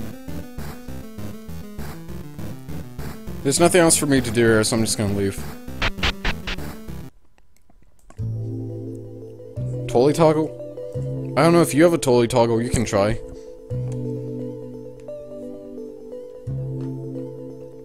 Yes, I truly, spent several years making this game and adding in 400 playable characters and events. Yeah, I know how to do multiplayer modes. Definitely. Alright. I think it's about time we moved on now. So this stuff took quite a while to do. But whatever, it's necessary to beat the game. So with no further ado, let's move on to the Void Castle. Now that we have unlocked the door, we can go inside, and this is the final dungeon in the game.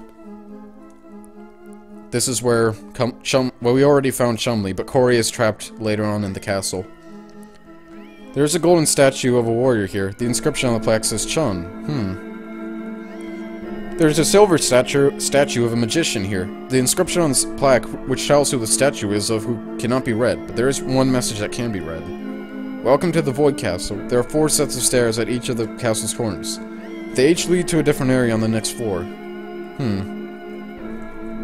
Hey buddy, how's it going? Wait, a skeleton? What are you doing, this far away from Skeletor? I don't really like to associate with those bozos. I do not believe in the whole conquering over the living thing. I spend most of my time scrounging around this place for goodies or artifacts left behind by the Chun guy. I might have something you guys would be interested in. Is that so? What do you have? Well, my stocks are a bit low after getting robbed by a group of Moronoses, but I still have this. The skeleton lifted up a tape with a green ribbon around it. Rick's expression instantly changed the moment he saw it. Ooh, a green tape, we haven't seen one of those before. Rick quickly gained his composure and turned to the party. Alright guys, let me handle this one. I don't think he knows how rare a green tape is. I'll try to get it from him at a low price. Okay, pal. I guess I'll take that weird thing off your hands, just because I feel sorry for your, losing of everything you owned. How much? I suppose I could let it go for 1,000 souls. Sure. It's a deal then.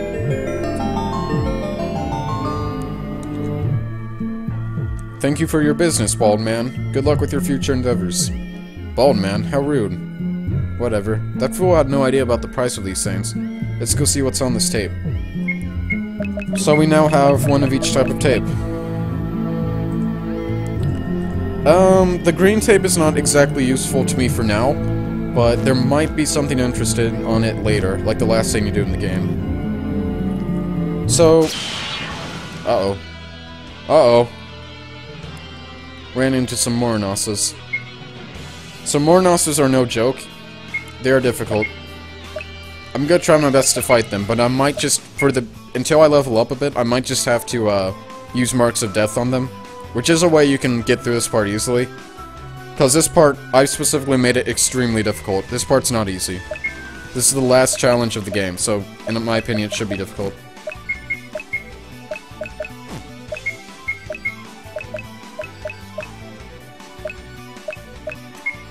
And also, an interesting thing about this area, all of the monsters here are weak to whimsical damage, because they're kind of like bosses. They hurt quite a bit. And they can inflict curse. Which halves your MP, or your HP.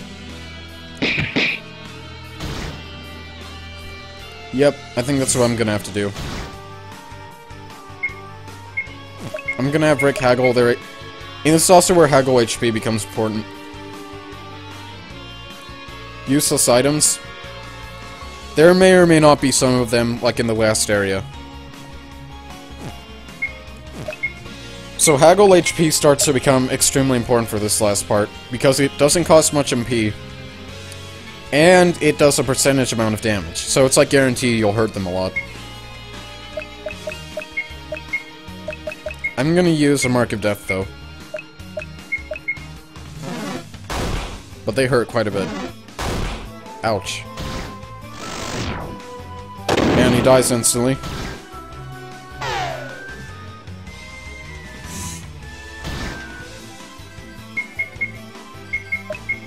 They do give the most XP and souls in the game, though. So killing these guys is very beneficial. But not easy. And he killed Velma. Crap.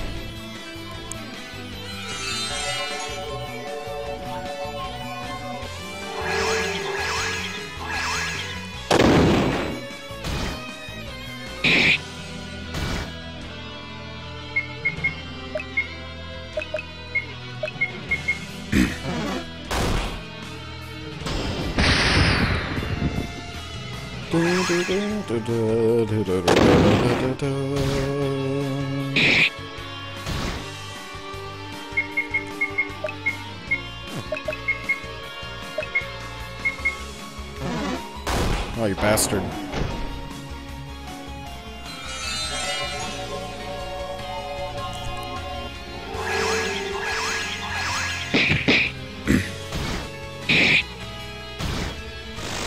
Well, I defeated them at least. 15,000 or 1,500 of each. That's pretty good, in my opinion.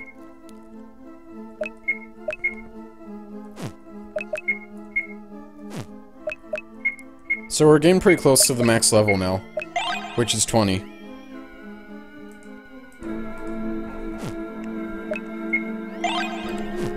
There are also quite a few different types of enemies in this region. There are, I think, about 5 types, and Moronoses are the most difficult. So it's a bit weird how I ran into them first. But the gimmick with this place is there are a lot of different paths to take. I think I took the right path, actually. So only one path will lead to advancing through, and all the others might either lead to very good treasure, like the best equipment in the game you can find here, or it might lead to traps of some sort. This place is pretty dangerous, and you should walk with caution. Legendary Shield of Chun. So as this castle belonged to Chun, he left much of his equipment here. And the thing with Chun's equipment is, it's the best equipment in the game, but it has no perks to them. So for example, you can find like Chun's armor. And it's very strong, you won't take much damage when you have it, but you will get no bonus perks. So that's the downside of Chun's armor. Though his shield is still the best, but there's only one of them. You can only get one of each of Chun's armor pieces. There are his gauntlets. I guess I'll give them to Robocop? Sure.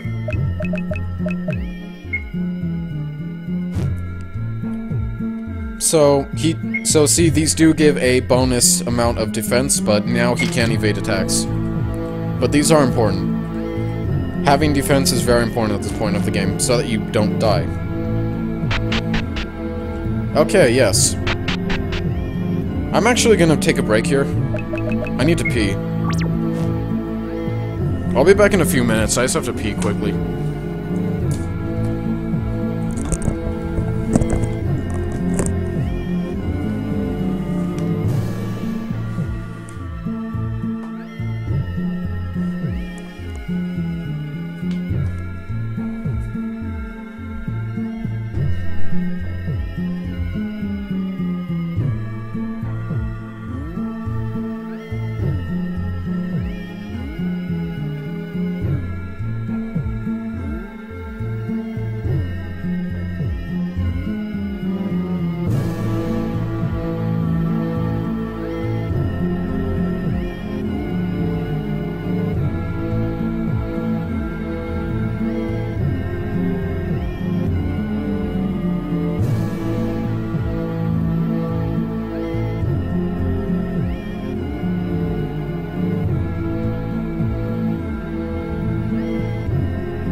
Alright, back. This music's getting intense. Need a setup. Also, I've been thinking, if I still have time, and I have a feeling that there's about at least 30 minutes left in this game, maybe no more than an hour though. Short or long hair? What are you talking about? I mean, what, like Devin? This music's getting loud. Okay, if you guys are interested, and I beat this game, and my parents still aren't home, there's this game I want to play, though. It's, very weird. It's not Shooten. It's not that game I upload spammed and upload 90 things for. It's actually the game that came before it. And it's very weird. Alright. So the way I went's actually the right way to go to the progress, but you pretty much need to get all the other equipment here. Also, surprisingly, this is the most complex area in the game. It's pretty much a very complicated maze, but it actually didn't take me that long to make. I really like this area. So I need to go every other way first before I go that way. And the encounter rate's kinda low here. An Archdemon Soul. So an Archdemon Soul is the best consumable in the game. It restores all of your HP and MP, and cures everything besides death. Death is the only thing it can't cure. So, but there's only about 4 of them in the game, and they're all found in here. So they're very useful, and pretty much you need to use them for the final boss. Open the chest, and... Legendary Armor of Chun. So we have almost all the pieces of Chun's armor. Who should I give them to?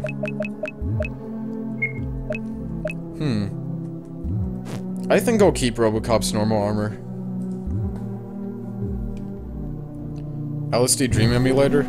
I could play that. I have that on emulator. All those games are made by Osamu Sato, which I've been looking up a lot. He made the game which is Tom New, and then Shooten is the sequel, a direct sequel, and looks exactly the same. And then he made LSD Dream Emulator, which is why people know him. I knew him for LSD Dream Emulator 5 years ago. No, 5. I could play LSD, but it would not go well. For one thing, I don't have my PS3 controller. Well, It would be hard to set up. It's not. I've played it on an emulator, which is weird because it's an LSD Dream emulator. Actually, it wouldn't take too much setting up, but I don't know how well that would run. And I kind of rather play Tall New. There's like nothing to do on LSD except run around and die. Tall New is actually interesting though. I can like speedrun it. Like it's speedrunnable in like 10 minutes.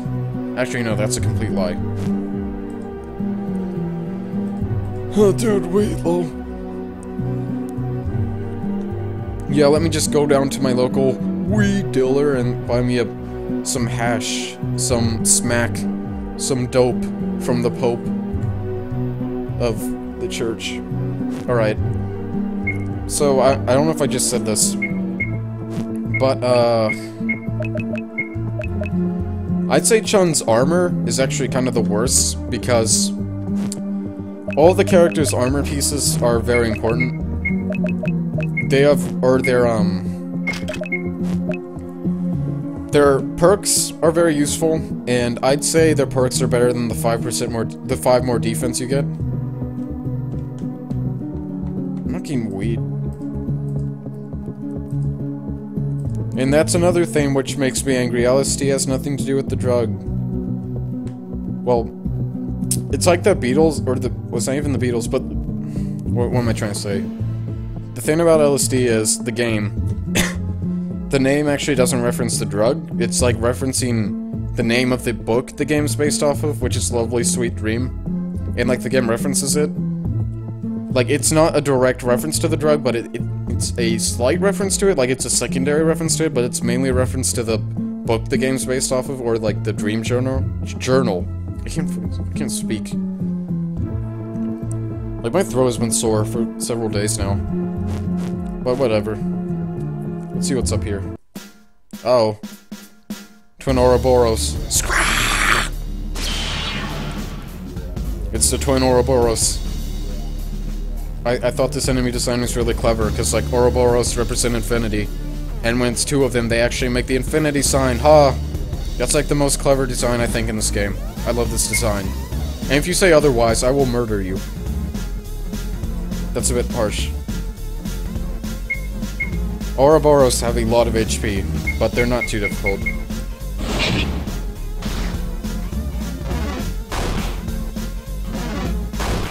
They do quite a bit of damage though.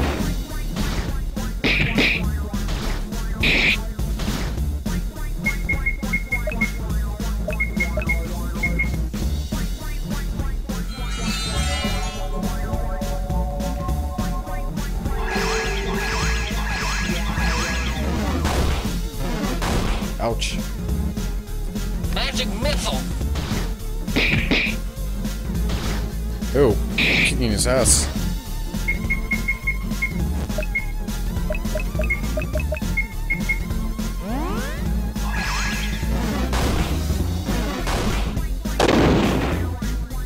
Nice.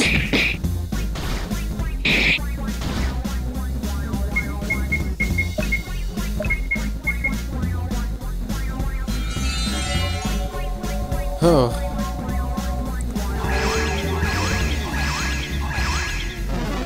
Thankfully, I have a lot of hallucinogens. I have a lot of LSD. I was just talking about the game, now I'm talking about the drug. Because I have it in the game. So that's one of the gimmicks with this dungeon. Some of the chests, while they contain the best items in the game, they also contain enemy encounters which you can't run from. Like, if I had tried to run from that guy, I would not have been able to do it. You can't run from them. So, I'll use Greater Multi-Heal again. And it shouldn't be long until Squidward gets the ultimate multi-heal, which is the best multi-heal. Or there's a couple of them. They're close to getting their best abilities though, just a few more levels. Since you have a lot of money at this point of the game too, you should have pretty much a lot of consumables. Final Gloves. May the sage's words come clear to you. Final Gloves are very good. There's only one of them in the game, but they have a very good perk. So, with Final Gloves, they let you recover 5% of your max MP each turn. So, I personally like to have these on Squidward.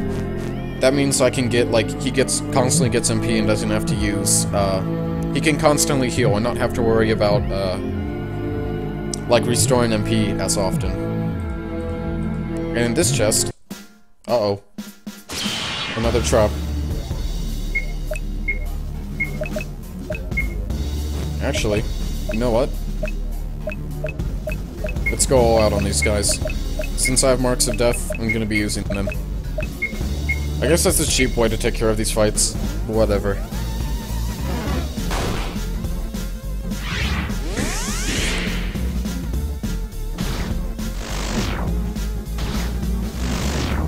I feel like being cheap. Well, that's all there is to see on this floor. So that's one of the staircases are done. And also, Curse is the only status effect that stays with you after battle.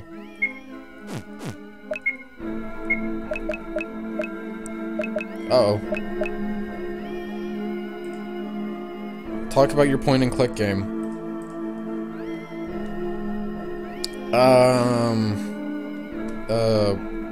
Where do I even start?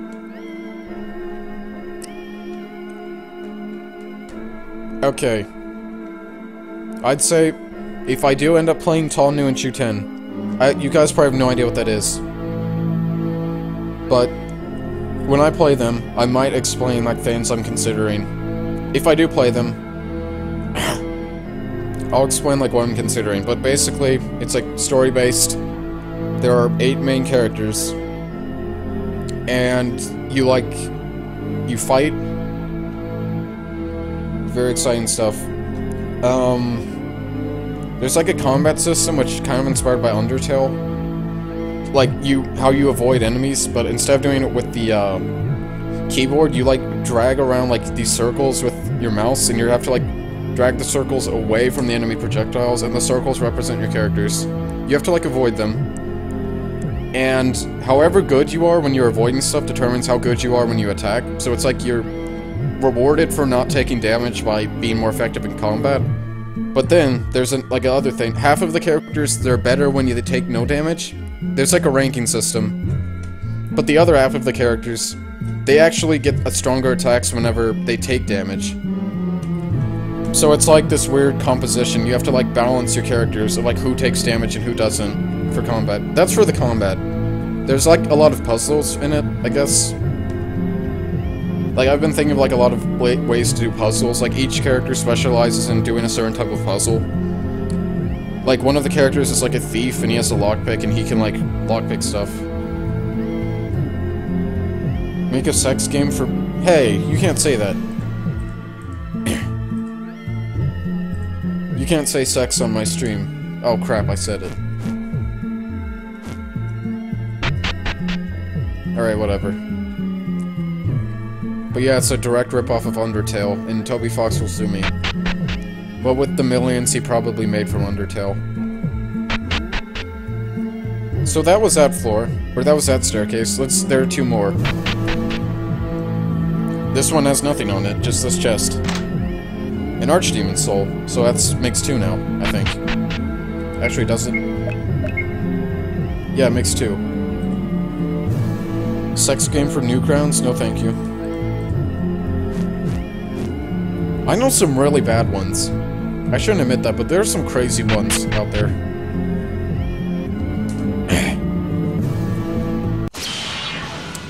There are like people who... Oh hey.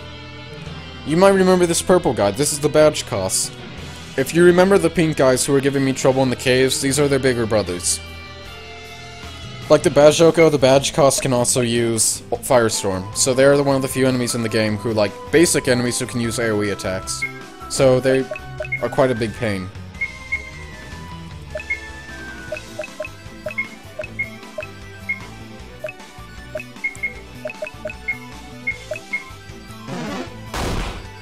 Ouch.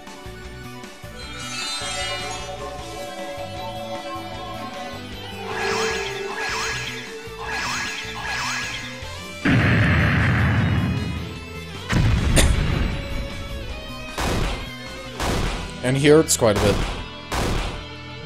Just like the Bajokos do.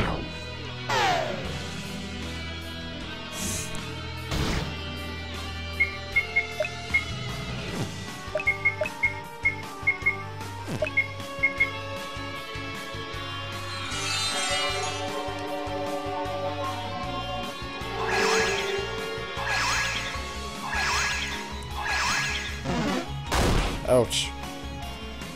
Magic missile.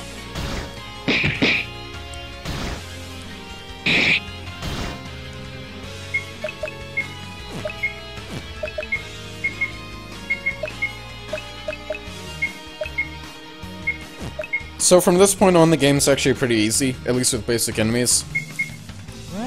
I kinda made it so that when you're first going through this dungeon, it's very difficult, because the enemies are kicking your butt. Magic missile. But then once you get the pieces of Chun's armor, and you get like all these good items, they're kind of pushovers. So these guys are already very easy. Also, they drop humanities.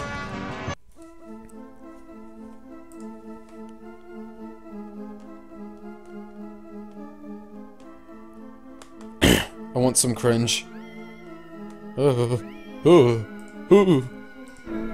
There's a lot of text-based ones. Wobby. Uh-oh. Another trap. Traps aren't gay.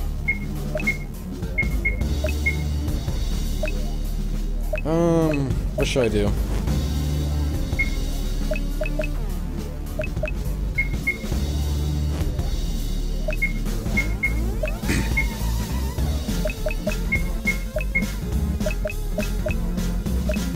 Let's use Ultimate Firestorm. Magic missile. This is gonna be bad. I'm gonna take a lot of damage here. Uh-oh. Thankfully, Squidward goes before them, so he can heal us. We're just barely hanging on to life. And Robocop uses his, though. I'm gonna get their butts kicked.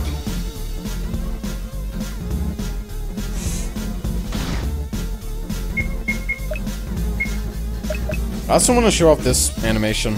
Ultimate Buffering. I love this animation. If you remember buffering, you'll love this one.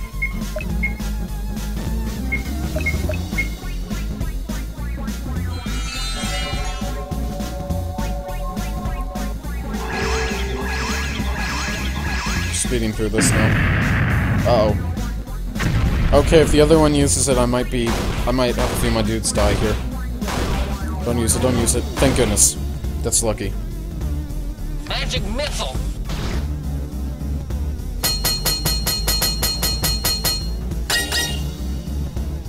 And that boosts everyone's defense. That's pretty useful for some of the boss fights up ahead.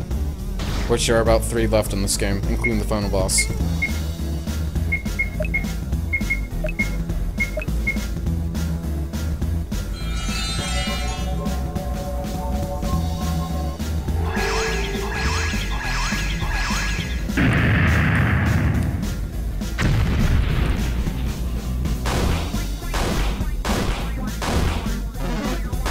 Oh, crap.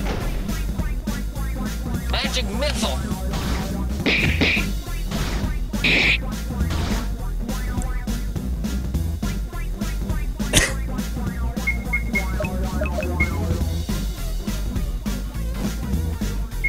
I'm actually not doing too good here.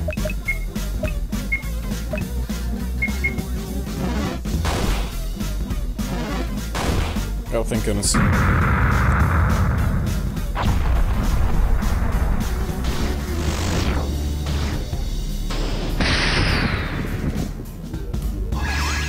Good? Good. Alright. Ooh. Brick got to level 17, Velma's level 17, she learned Resurrection, which was previously exclusive to Squidward.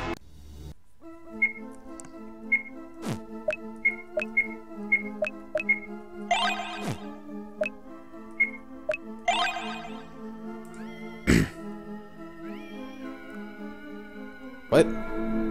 Favorite what? I like Tyler's Try Not to Laugh challenge. I don't know if you know about that.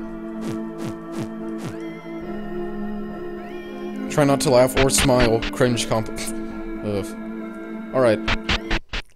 So I've done everything here except progress. I have all the optionals, or all the, armor, I guess. So I'm going to rest and save, and then I'll move further on. And let's see what lies at the top floor of this horrible castle.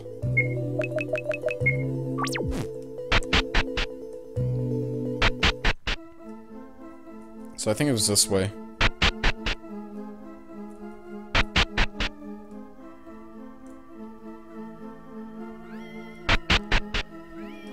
Alright, there's this weird winding path here. This looks the perfect place to get ambushed at. Oh, there are 4 people watching now. Humst. Alright, let's fight this guy. Halt, this is as far as you go. What? Who said that? It is me, the old master of this domain. I have no past, and I will have no future. But thanks to the dark embrace of Lord Argamor... Who's Argamor? What a name drop. I have a purpose. I will not let you lay a finger on Argamor. He's much too important for our own existence than for you to bother him. And here is the... boss man. This is the old master. What weird swords he has. Alright. How should I do this? Let's start by doing some buffs. And just going full out offensive.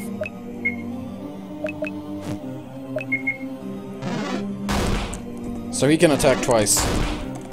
Kind of like the, Magic missile.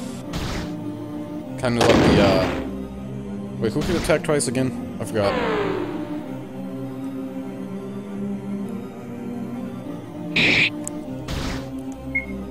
And also the reason why I, don't want to buff before I use Gigastis, I kind of did this weird, balancing thing where all of the ultimate moves, they also inflict a status ailment upon everyone. So you have to use Gigastis before you do any of these. So I'll just have Squidward heal himself, and we can use Ultimate Power Within. And that gives everyone a damage buff. And it won't have any effect. And he can inflict Emblazement. But, since Velma used Gigastis, it has no effect. So, this guy's gonna be kind of a cakewalk. Though he's supposed to be a cakewalk. Just saying.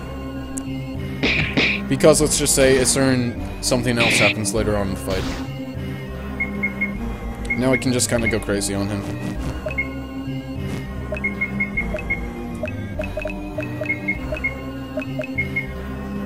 Just go all out. Ape. Magic missile. He doesn't have too much HP either, Magic so missile. he shouldn't be that much of a problem.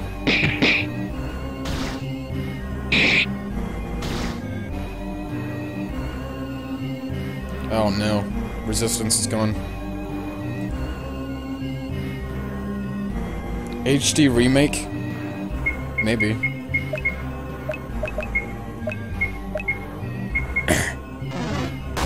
Ouch. Ouch. Ow. My bones. Magic missile. And he's dead. Pretty easy. That's weird. My mortal form, it has been crushed. My spirit will soon leave my body and my mind will escape. But alas, the twin blades, they speak to me. They tell me to get up, so I will. They tell me to grasp them harder, so I will. They tell me to focus, so I will. They tell me to grit my teeth, so I will. Finally, they tell me to embrace the dark. The old master suddenly transformed into a strange demon. So I will. So now he's tougher now.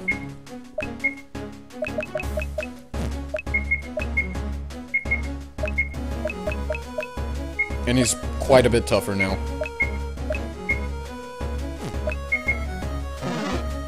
He has much higher stats.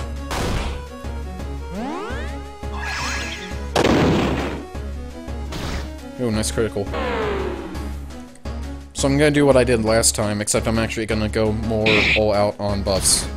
Since he's actually not to be taken lightly. I'm gonna use ultimate buffering, have you use heal, and have Robocop do ultimate power within. And he also attacks very quickly. He goes before Squidward. I think if Squidward were like level 18 or 19, he would go before.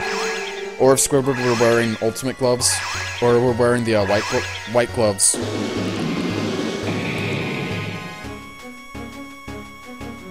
So I'm just gonna buff everything pretty much, and just spend my first several turns doing that.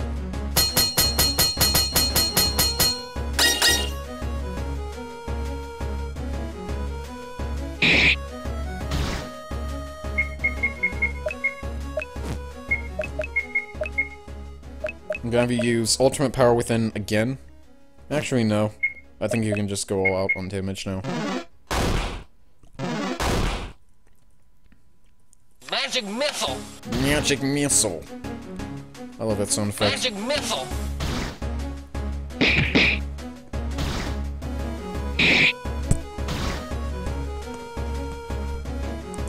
Our resistance is already gone.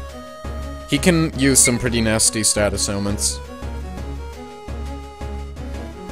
LARP FF Jaw? No thank you. But he is quick. He's fast! And he hurts.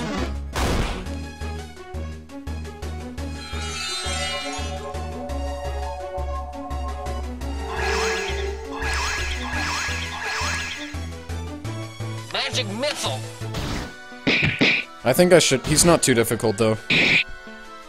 I have a pretty good strategy here. Which is what you're supposed to do, though.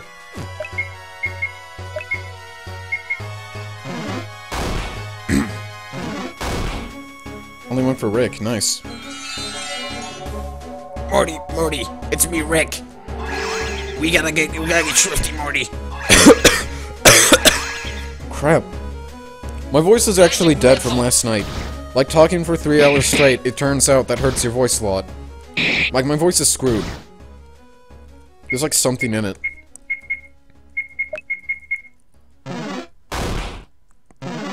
Ouch. Oh, that could be bad. Magic missile.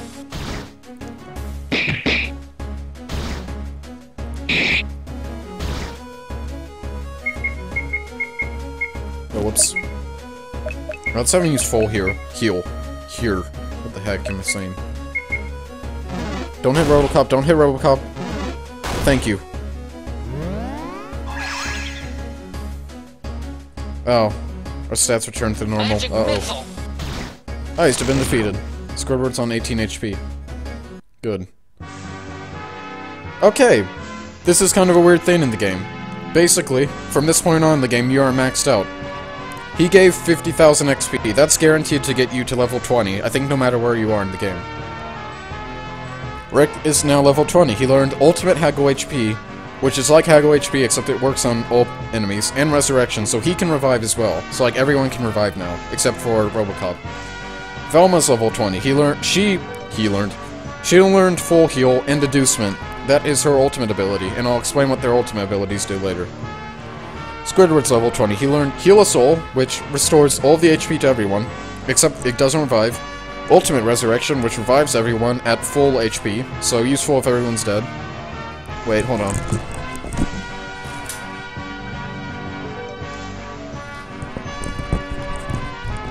Okay, never mind. Funny Bandicoot.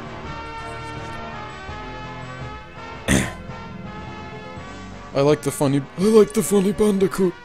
The family jewels. And Robocop got to level 20. He learned Wrath of 5 Billion Suns. That's what that stands for. Wrath of 5 Billion Suns is guaranteed to do 999 damage to any target, but it costs a lot of MP. And Bullet Hell. Bullet Hell. So he pretty much has these two abilities as his ultimates. Bullet Hell just does a lot of damage, but it hurts him when he uses it. Technically, Bullet Hell can do more damage than Wrath of 5 Billion Suns, but it requires you to buff in order for it to do so. No, the High Lord's power. It's fading. My one true mentor, how could you forsake me? The final master fade into nothingness. Only the blades it held remain. You obtain the twin mystic swords of Chun, Aga and Kagi, though they are quite worn beyond use. The entire party's HP and MP were also recovered. Who was that guy? A radical, I assume. Let's move on. Wait a minute, Rick. These swords that guy had look pretty special. I think we should try to get them repaired. I agree. It might be beneficial to have the swords that Chun used at our disposal. Or at our use, rather. You guys are right, but none of us know the first thing about sword repair.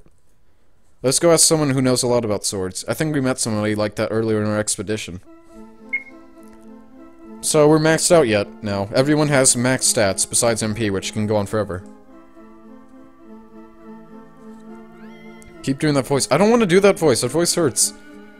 I am Rick Harrison, and this is my pawn shop. Alright. So, Rick hasn't actually gotten his ultimate ability yet. He gets it later on. He doesn't get it when he gets to level 20, while everyone else does. And also, their stats are as high as you're gonna get, though.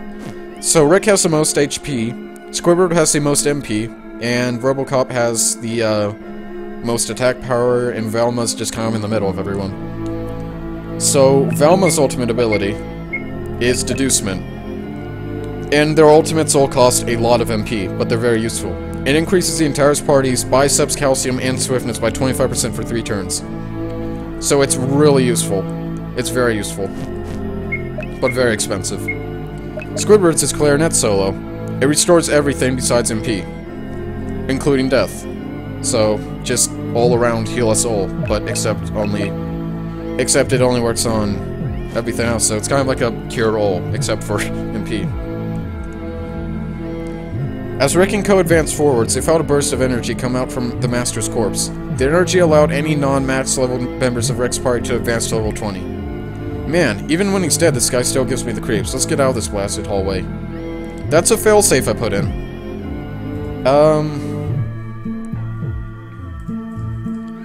Basically, that's a failsafe I put in. If you somehow were, like, killed him when you're level 1, which I don't think 50,000 would get you to max. Yeah.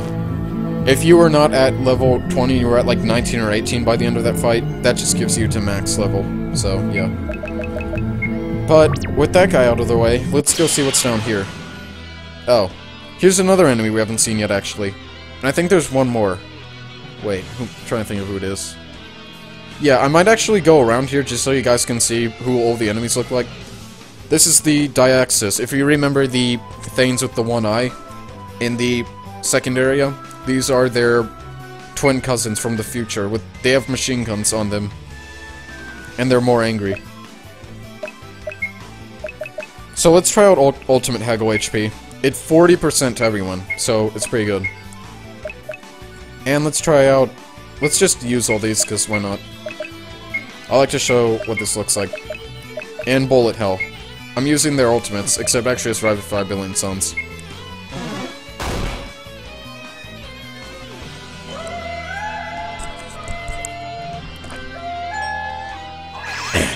So it restores everything, pretty much.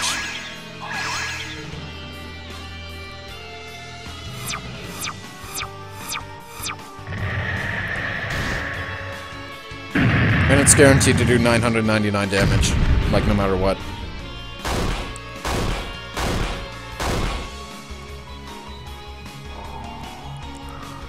Hey, wait a minute, this is the clue.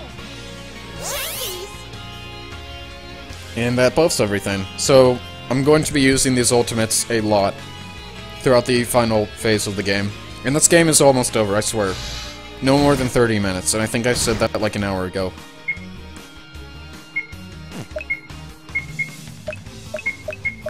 But their abilities are very useful now. And I guess I'll show off Heal a Soul. And Bullet Hell.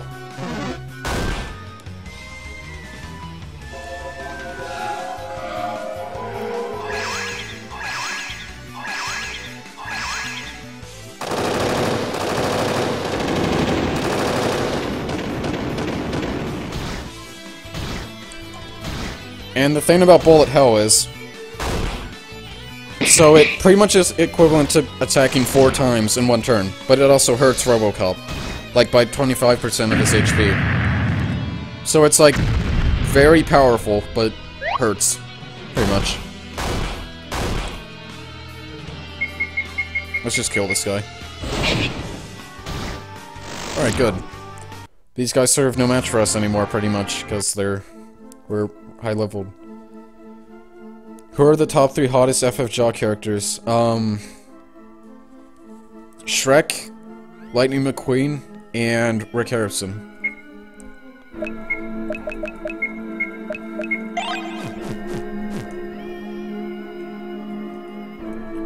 And hey, would you look at that? It's Corey. Oh, never mind.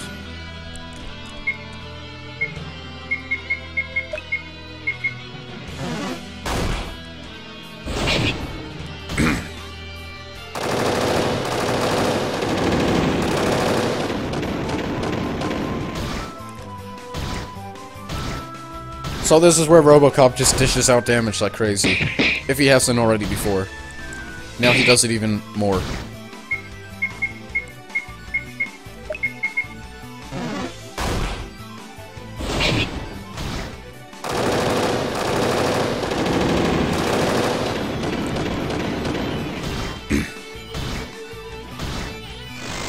Good.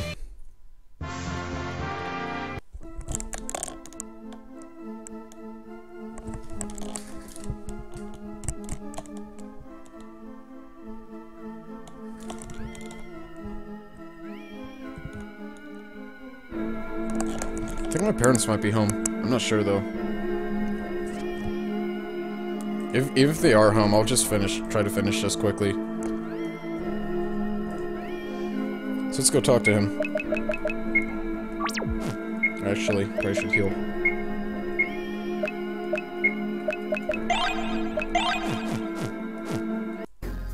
Corey, there you are. Dad, why are you here? I came here to save you and Chumley. Are you alright? I'm hurt pretty bad, but I can walk alright. Good. Go down to the camp to the south. Chumley should be there too. We'll take care of whatever did this to you too. So Chumley's alright? That's good. When we woke up, this big stone, which wasn't here before, was blocking us from going back. I guess that fiend put it here so that me and Chumley couldn't go back into that room. When I tried to leave the castle with Chumley, this weird guy with 2 swords attacked us. Chumley was able to slip behind him, while I got trapped in this hallway. Now that you've dealt with him, I will go back to the camp. Dad, I must warn you, this thing was the one who caught us down here, and it attacked us unprovoked. It is not human. It is a monster. We won't let some monster get in our way. A stone, on the other hand. Good luck, Dad. You're gonna need it. So now we've saved both Chumley and Corey, but there's still something ahead in here. How do you find RPG role-playing game? Duh. RPG stand for role-playing game. A strange magic stone of warding blocks away. Rick, I don't think the boulder medallion will get rid of the stone. I think we'll need something else to go forward. So. Okay. We have these 2 swords, which belong to Chun. Perhaps one trained in the art of sword fighting could help repair them. That's kind of the last side quest in this game. We have to repair these swords. Actually, not really. But there's this thing here. There's nothing else we can do currently in this place. We need to leave. It could take you outside the castle. Sure. I'm just gonna heal up quickly.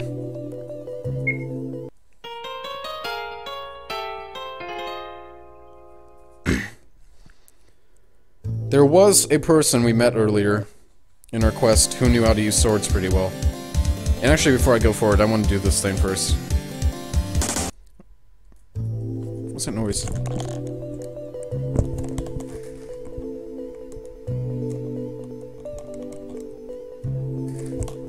Keep hearing things. Ugh.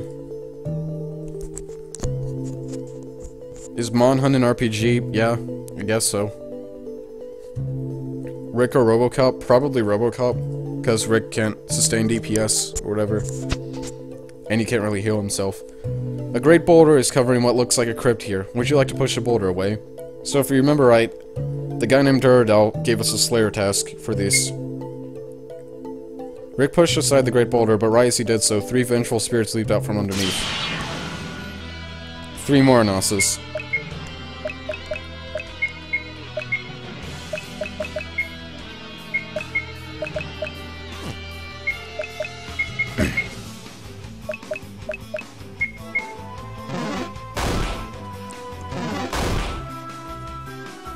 Magic missile.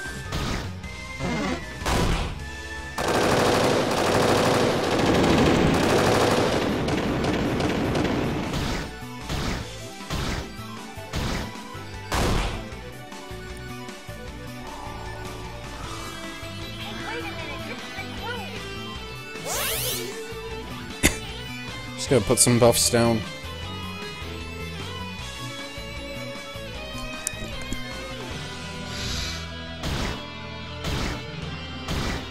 So it does a lot of damage if they're already high on health. But if they're not, then it doesn't do much.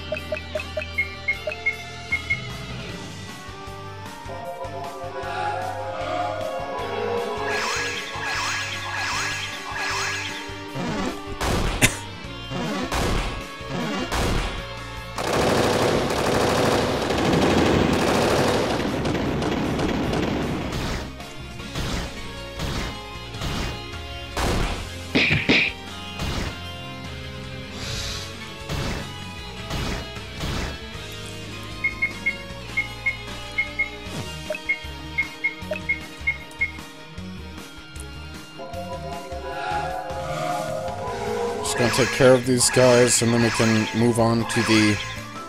There are 2 more bosses left in this game, including the final boss. So this next part will be kind of weird, how it works.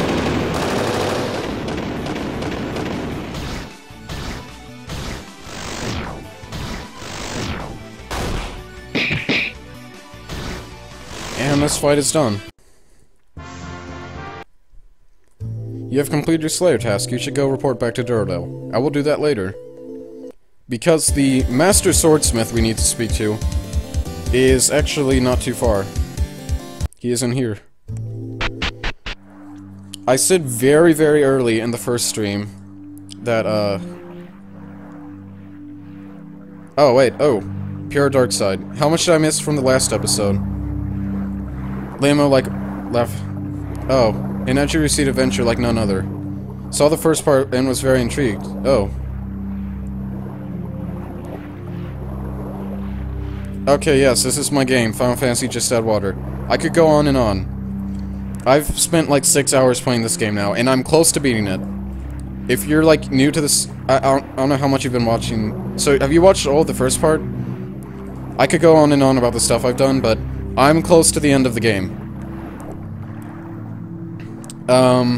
There's only a couple more things to do, and then I'm going to do the final boss tonight. So, in the very early in the first part, like I said before, there was the first boss in the game, you might remember him, FN2199. He's a very well-trained swordsmith. Or, well, he's a well-trained swordsman. Let's talk to him. Maybe he'll know what to do. FN2199, we require your assistance. Sure thing, Rick. What do you need help with? We found these swords in Chun's castle in the Void. We think they were the swords he once used. We were wondering if you could help us bring them back to their former glory. What with you being a master of the blade? I see. Well, I'm not even going to ask how in the world you guys got into Chun's castle, and your compliments towards me are very flattering, but... After Chun's death, his magic swords, Aga and Kage, were supposedly either stolen or locked away somewhere. Many people make fake copies of the swords and claim that they were the real ones. Even if you did find these swords in Chun's castle, there is no guarantee that they're the real deal, but still. Alright, Rick. I'll try to help out as much as I can with this dilemma. I shall give you this. A bar of pure runite. Wow, that's like 10 RuneScape references. None of you guys will understand. This is a bar of rare runite. It's often used to... I forgot what that said. I'm sorry, I'm skipping some of these texts. I don't know. I forgot what that said. Something about the runite. Although it's not what the swords were supposedly originally made out of, it should work just fine if used to repair the blades. So are you gonna help us to repair them? I'm sorry, but smithing was never my forte. I was only ever to get to 62 smithing for making cannonballs, another RuneScape reference. I've heard of a master smith who lies beyond the great stone doors to the north. Oh, the doors. Good thing I got that side quest done earlier. Take both the swords and the runite to the smith, and I'm sure he will repair Aga and Kage for you. Oh, so does this mean we will have to find the metals to open the great doors? Indeed, but this should not be too much of a challenge. The doors require 5 metals in order to be opened. There should be at least that many around this continent and the seas that surround it. With the help of your airship, this shouldn't take too long. By the way, that airship, why does it look so familiar? Thanks for the help, FN2199. We have just one more question. Fire away. Not far from where we found the blades, or I mean who we found the blades from, there's a magic ward blocking the way forward. Do you know how we could get rid of it? A magic ward? No. I have no idea how you get through it. FN2199 seems to be very uncomfortable. How strange. Rick, why don't you deal with repairing the swords first before you deal with the ward? Remember to come back to me after you get the swords repaired. Can do. We'll get these swords looking just like they did when Chun used them. So, I intended for this point to be the point of the game you get the mini quests done, but I already did them before I went to the castle. So, what he said was pretty much redundant. We can just go straight to the doors now. But normally this is where you should do the mini quests. Alright. I swear, there's not much more to do. There's like the last side quest. After this, we can go straight to, or almost straight to the final boss. There's not too much long left to do. So the doors. First of all, we've completed the Slayer task from killing the 3 Muranasa, so let's talk to him. Good work on that task. Here's the reward I promised. Boots of Lightness. These boots should have the number of monsters you run into. I hope they suit you. So they have the amount of encounters you get into. Kind of useful if you're just trying to speed through things. Something wrong? These boots aren't very useful to us. Monsters don't pose much of a threat anymore, which they don't. Okay, is there something else you'd like? Being that you are a combat master, surely you have some dragon claws you'd be willing to lend to us. RuneScape reference again. What? No, not my D-claws. I needed those to pretend I'm doing something unrelated to PKing in the world when in fact I was PKing in order to trick skillers wearing no items or combat gear. Instead, how about I do this?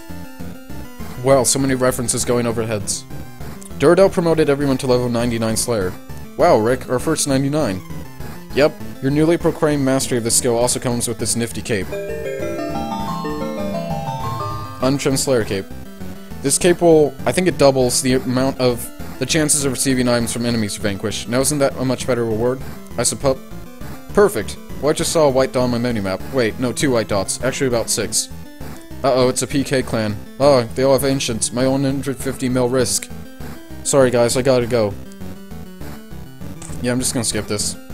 You guys have probably no idea what that was about. But I got both a new...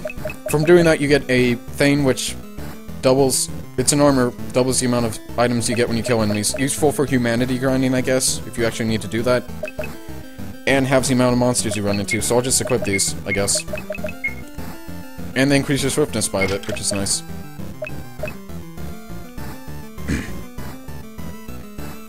Alright. So with that out of the way, I'm going to save again. Rick is still cursed.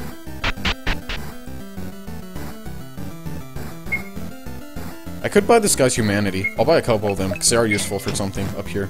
Here's the Master Smith. I talked to him earlier, but now he's actually of use to us. Excuse me, Master Smith, we have a project for you. A project, what do you need? We don't need anything made, we need something repaired. It is the Blades of Chun, Aga and Kagi, that we need repaired. Aga and Kagi? My, that's quite the request. I've worked to create and repair many legendary weapons, but Aga and Kagi are of another level. Nevertheless, I will try my best to bring these blades back to their former glory. Provided you have the required materials, of course. Well, we have this Runite bar. Will it suffice? I don't get to work with Runite too often. It's as rare as it is powerful. It should work perfectly for this project. Frick. I've read so much text. Ugh. The Master Smith took Aga, Kagi, and the Runite bar from Rick. Rick and his friends waited a couple of hours for the smith to be finished. All done. I've tried my best to make these blades the fiercest thing imaginable, and I think I succeeded. Though these blades are quite sharp, I'm afraid I wasn't able to recreate the mystical aspect to the blades. Mysticism isn't something I specialize in. And they're not quite done yet. They're refurbished, but they're not truly done yet. Thank you, Master Smith. We'll take care of that part. You definitely put your 99 smithing to good use. Come on, Lick. Let's take them back to FN2199. He'll know what to do next. So there's one more thing we need to do in order to get these blades enchanted, and then we can move on to the final part. I've said that too many times. There are a lot of things you can do at the end of the game, though. Matt, invent a new color. Blorange. Flopple. For example. It's like purple, but not as purple. No. Blabzor. Okay, I actually need to do something quickly. For no reason whatsoever, I'm going to stay at an inn and make sure my stats are maxed. No reason, no reason. Totally not something big about to happen, which involves fighting a very tough fight. But as I said before, you guys remember FN2199 and that fight. I don't know if any of you... I think most of you are watching are probably here for the first part. I'm dropping flames. I'm going... Dang it. I'm going to save. So we need to enchant these blades. FN2199, we've had Aga and Kagi refurbished, but the smith was unable to recover the blade's magical powers. I see, that is unfortunate, but I believe I could help you guys. Rick, this may be a bit of a random time to ask for this, but I'd like to challenge you guys to a duel. A duel? No offense, FN2199, but we kinda already kicked your butt quite a while ago. He was the first boss, and we not too hard. And how exactly would fighting help us to re-imbue Aga and Kagi? Well, you see, Squidward, sometimes good old-fashioned combat can draw in the mightiest spirits. In this case, I hope to draw in Chun's spirit to inherit the blades. Implying it hasn't already been following you guys since you refurbished the blades. You really think the spirit of Chun is with us? I don't know why he wouldn't be. You guys have already proved to be the stronger... You guys have already proved to be stronger than its knights. You have bested Skeletor, and you have made it into his castle. Not to mention, of course, you guys went through endless tedium to fix up his beloved Agon Kagi, which he used for most of his fighting career. I'm sure he'd be... Oh crap, I keep doing it, I skipped the... Dang it. And Squidward, as for what you said about me being weak, have you forgotten I was quite out of it when you fought me? I can't even remember how that fight went, but now I will be fully conscious and ready to battle. Rick, this guy may be known as a master of arms, but I think he's still no match for us. What was that you said, Metal Man? I sense quite a bit of doubt in my skills from all of you. Like you said, we've bested many of Chun's strongest warriors and the Harbinger of Darkness himself, Skeletor. Master of Arms doesn't stack up to those titles that much. Well then, I guess I'll have to explain myself a bit. I may just be a soldier at Dumont with an unimportant title like Master of Arms, but I am really much more than that. You see, not long before Chun's death 10 years ago, he visited Castle Dumont. Dumont has been here just about forever, much longer before Chun came to this continent. Dumont was the main place Chun recruited mercenaries and sellswords into his company, so I visited quite often. I was but a young lad then, but I was very excited to meet Chun, as I was interested in joining his company as a loyal knight. Chun watched me and the other children's skills with various wooden weapons. He showed us some basic lunges and maneuvers and let us try them ourselves. I was a natural with whatever weapon I picked up, though I preferred to use the prod over the others. The electric prod like he uses. Chun was certainly impressed with my skills. I can't really explain what happened next, but it was kind of like he gave his blessing to me. He thought I had so much potential that he passed a small portion of his power onto me. I spent the next 10 years training constantly, and here we are today. This is actually, I think, the most text in the game, by the way. Like, this conversation with FN2199 is the longest dialogue. Huge, looks like gray, but with more color. Oh. I like that. You should draw it. You might be asking how that makes me stronger than Chun's own knights, but it really is quite simple. I believe it is due to the fact that while I spent my days learning how to counter and top only challenge presented, Chun's knights never really trained. Chun's knights were always so busy that they were often too hasty in their decisions, which resulted in numerous injuries from the skeletons. They were only trained in a few weapons and only knew how to combat basic skeletons. They never tried to expand their learning and push themselves. But Chun's knights actually fought things, while you just staying around Dumont dealing with the weak monsters and creeps. Yes, but I do it single-handedly. Do you ever wonder why the other guards never leave the towers and go on to patrol? That's because I take on all fiends that challenge Lumbridge and Felgar before they go near the towns. I am like an exterminator of evil. I don't get the recognition I deserve because I don't associate with Chun, but I'm fine with that because I prefer to stand alone. Well, that's pretty much everything I have to say about myself. You can believe in my power or not, but no matter what, there's a duel to be had. Speak to me again when you're all ready to fight. So yes, I think that probably took me about 4 hours to write that dialogue, and it took me like 10 minutes to read it all. Alright, here comes the fight. This is the second to last boss fight. After this, big things will happen. So without further ado, shall we commence the duel? Sure. FN2199 DX emerged. He has 2 prods now.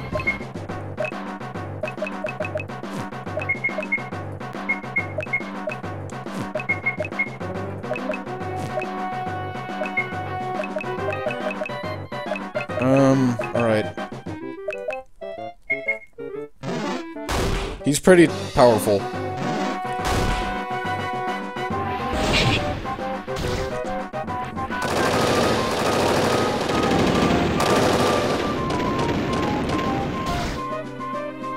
Not only does he do a lot of damage, but he lowers your defense with every attack.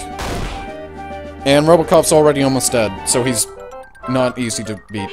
And he's very quick. But since we're buffing, we should be able to go before him, I think.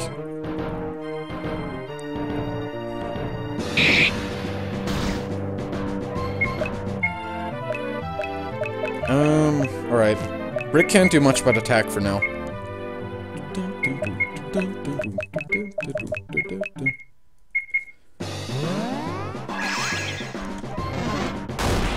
So he's pretty difficult even when they're max leveled.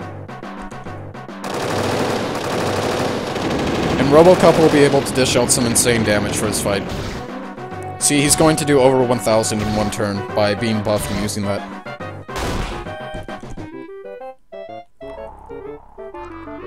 Hey, wait a minute, this is the crew. So we're pretty much maxed out buffs. That's a good thing about Valman's ultimate. Like, everyone's has their stats 50% increase, so we're really strong now. And I'm gonna have her use Gigastus so that he can't debuff us, and heal a soul, and bullet hell.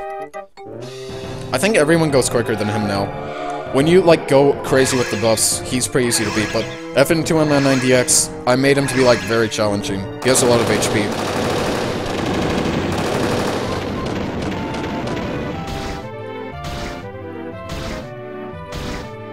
That's a lot of damage.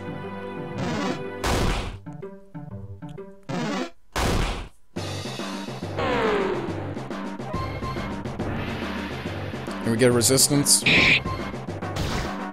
I just used the wrong one, gosh darn it. Okay, I used the one for ailments when I meant to use this one. I'm an idiot.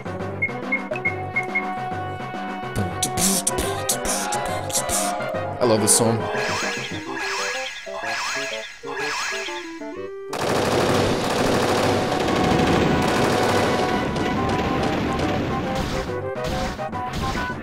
I'm doing some insane damage, actually. It's pretty good. Uh-oh. This is a super attack.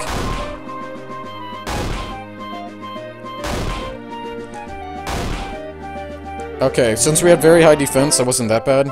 But his stuff stacks up because he lowers defense with every hit he does. I already have to use Deducement again, and I'm really low on MP on everyone. Though I am going crazy with attacks.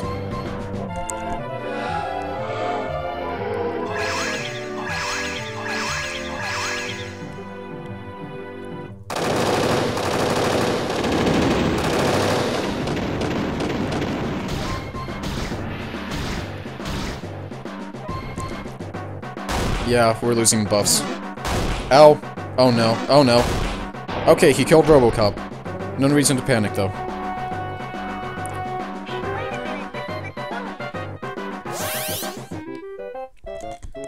Robocop will miss out on these buffs, but whatever. That kinda sucks.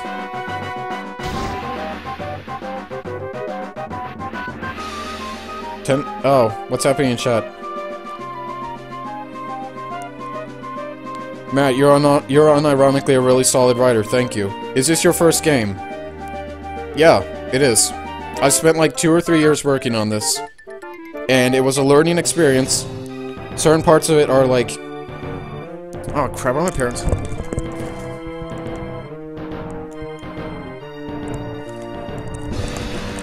I don't think they are. Whatever. This is my first game. It was a learning experience making it. I just said that. Crap. Yeah. Alright. I took a lot of inspiration from... There are actually several things, like Saga series, what do I need to do? Hallucinogens. I'm kinda screwed here. Not really, I just need to... Magic missile. Oh no. Ow. Ow. Ow. Ow. So Squidward got his MP back. He got his groove back.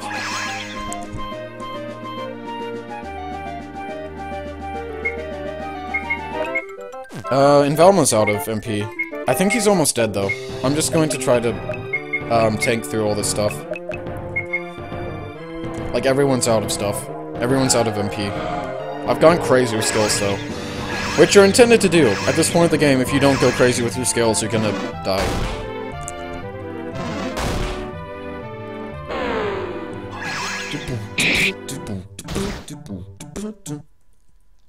Magic missile. He has a lot more HP than I thought he did. Damn.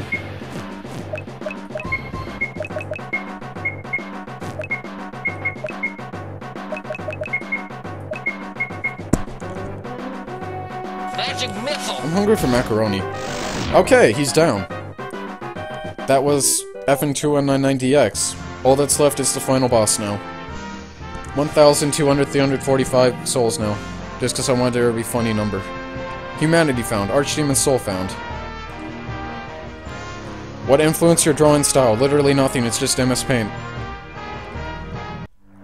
Like, do you mean drawing style for sprites? Cause, I don't know, there's not really any style there. I, like, hate chibi, but that's kind of all you can do with this. Like, I played a lot of, like, chibi art style, like, big heads. Do you mean drawing style for sprites or, like, for the enemies? Cause that's all I drew, actually. And not even that, like, FN2199, I obviously didn't draw that, I just took his picture and mirrored it. FN2199 seems to be quite tired from the battle. Amazing duel, everyone. Even with all my years of combat training, I could not best you. I'm still a bit winded from the fight. Could you guys give me a minute? So let's save. That was a pretty tough fight.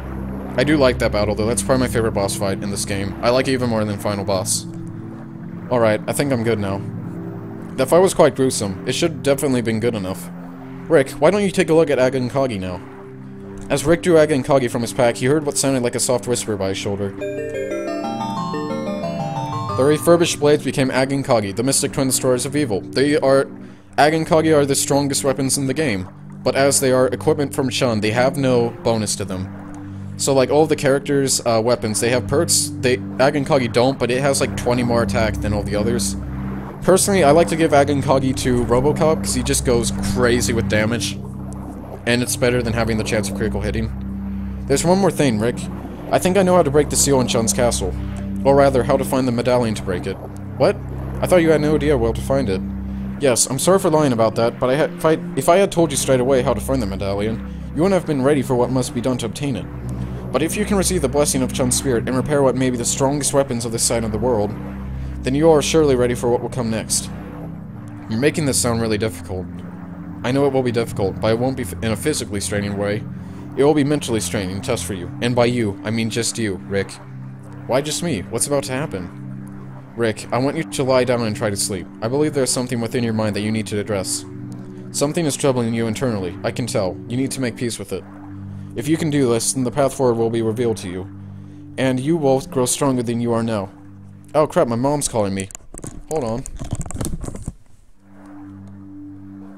Hello?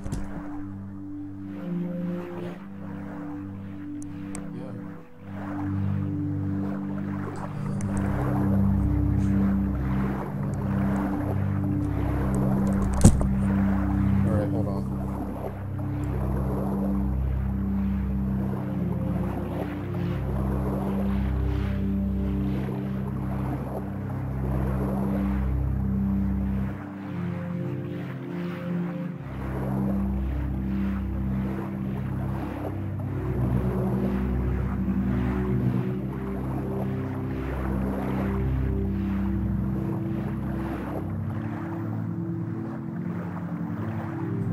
Alright.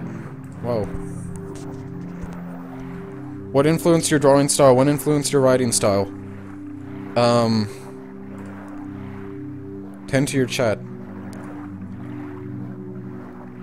My writing style, Dragon Quest VII. My favorite game of all time. Okay. When it comes to writing... Well, Dark Souls, I guess? Or Demon Souls. Dragon Quest VII is my favorite game of all time. And it is well known for having, like, I think the entire game's script is like an entire bookshelf. Like, it's well known for that. The game script, like the original Japanese game script, they have like a bookshelf in a museum, because that game was really popular in Japan. There's a bookshelf in like the gaming museum, or some museum in Japan. It is filled with binders full of text, and that's the entire game script. Like, that game is huge in text, and I'm a fan of text. Like, I just like there being a lot of text. I like telling, like, details through text, I guess. That's it, I guess. There's nothing in particular. Alright, whatever. If you can do this, then the path forward will be revealed, and you will grow stronger than you are now, if that is possible. I understand. I will try to look deep within myself, then. Rick laid down on a nearby bed of hay while Velma, Squidward, and Robocop waited nearby. FN12199 told the workers around him to quiet down, and went back to where Rick was. Oh, my mic. Now, Rick, I'm going to use a hypnosis spell to help you. I will count down from 5 and you will fall asleep. 5, 4, 3, 2... And we are in Rick's inner thoughts. I don't know why I added this part to the game. So this is what my mind looks like. I hope this is worth it. This is like the last year I actually added in the game. I did this like after the final area. Many years ago, you found a big pouch full of gold that somebody lost. You returned the gold to its owner instead of keeping it. Do you realize how rich you could have been if you had kept it for yourself? I don't need large sums of money to be happy. I'm perfectly fine with making a living working with my family and idiot coworker Chumley. Fair enough. The pile of gold disappeared from the back of your mind. It's nothing but memory now. You had the potential to be a great warrior, what with your natural strength, yet you chose to be a lowly pawner. How could you waste some natural talent? I can't speak. I would not consider my talent wasted at all. I became one of the strongest fighters in the country by sticking to what I love, which is the art of the pawn. That might be true. The image of the sword disappeared from the back of your mind. It's nothing but memory now. This Squidward person, he came from the ocean, didn't he? He used to be in a famous show, and now he's with the likes of you. Do you really think he enjoys adventuring with you? Squidward has improved greatly since we left Lumbridge. His clarinet playing is at least bearable to listen to now. His tunes have healed and inspired us, even in the darkest of situations. He's a valued member to our party. And besides, he could have left us to go back to his show anytime he wanted. I think that proves he's going with us for his own benefit as well. So be it. Your doubts about Squidward vanished from the back of your mind. You feel like you believe in Squidward more than you already did. That girl from Lumbridge, she's a mystery solver, isn't she? She was with some of the best detectives in the world, but not anymore. Why are you dragging her along? Is she really that helpful in combat? Velma has become our iron shield, which none of can break through. Her power strengthening abilities have proved useful as well. As for her mystery-solving abilities, it is a shame that we haven't been able to utilize her skills that often. But mysteries aren't as common as they used to be. Especially after that whole, I'm glad he's frozen in there and that we're out here fiasco.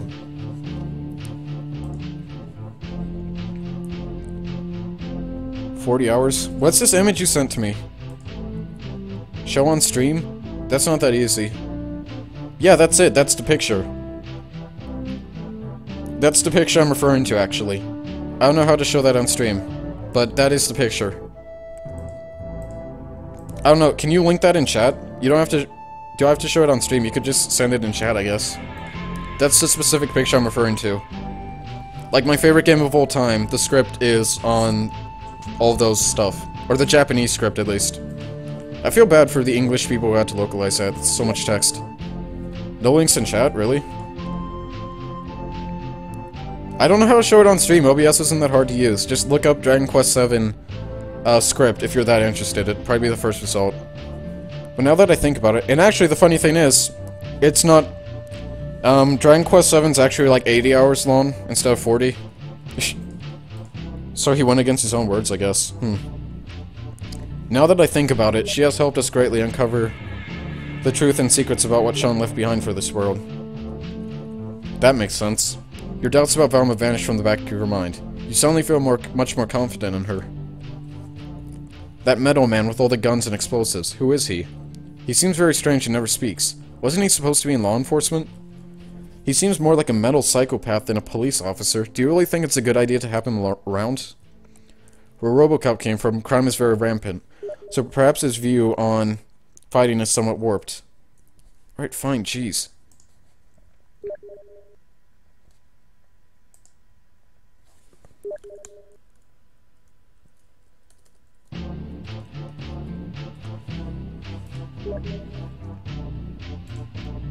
I have to download the image too. Hold on. I'm gonna name it Farts. Hold on. Alright, this image name will be Farts.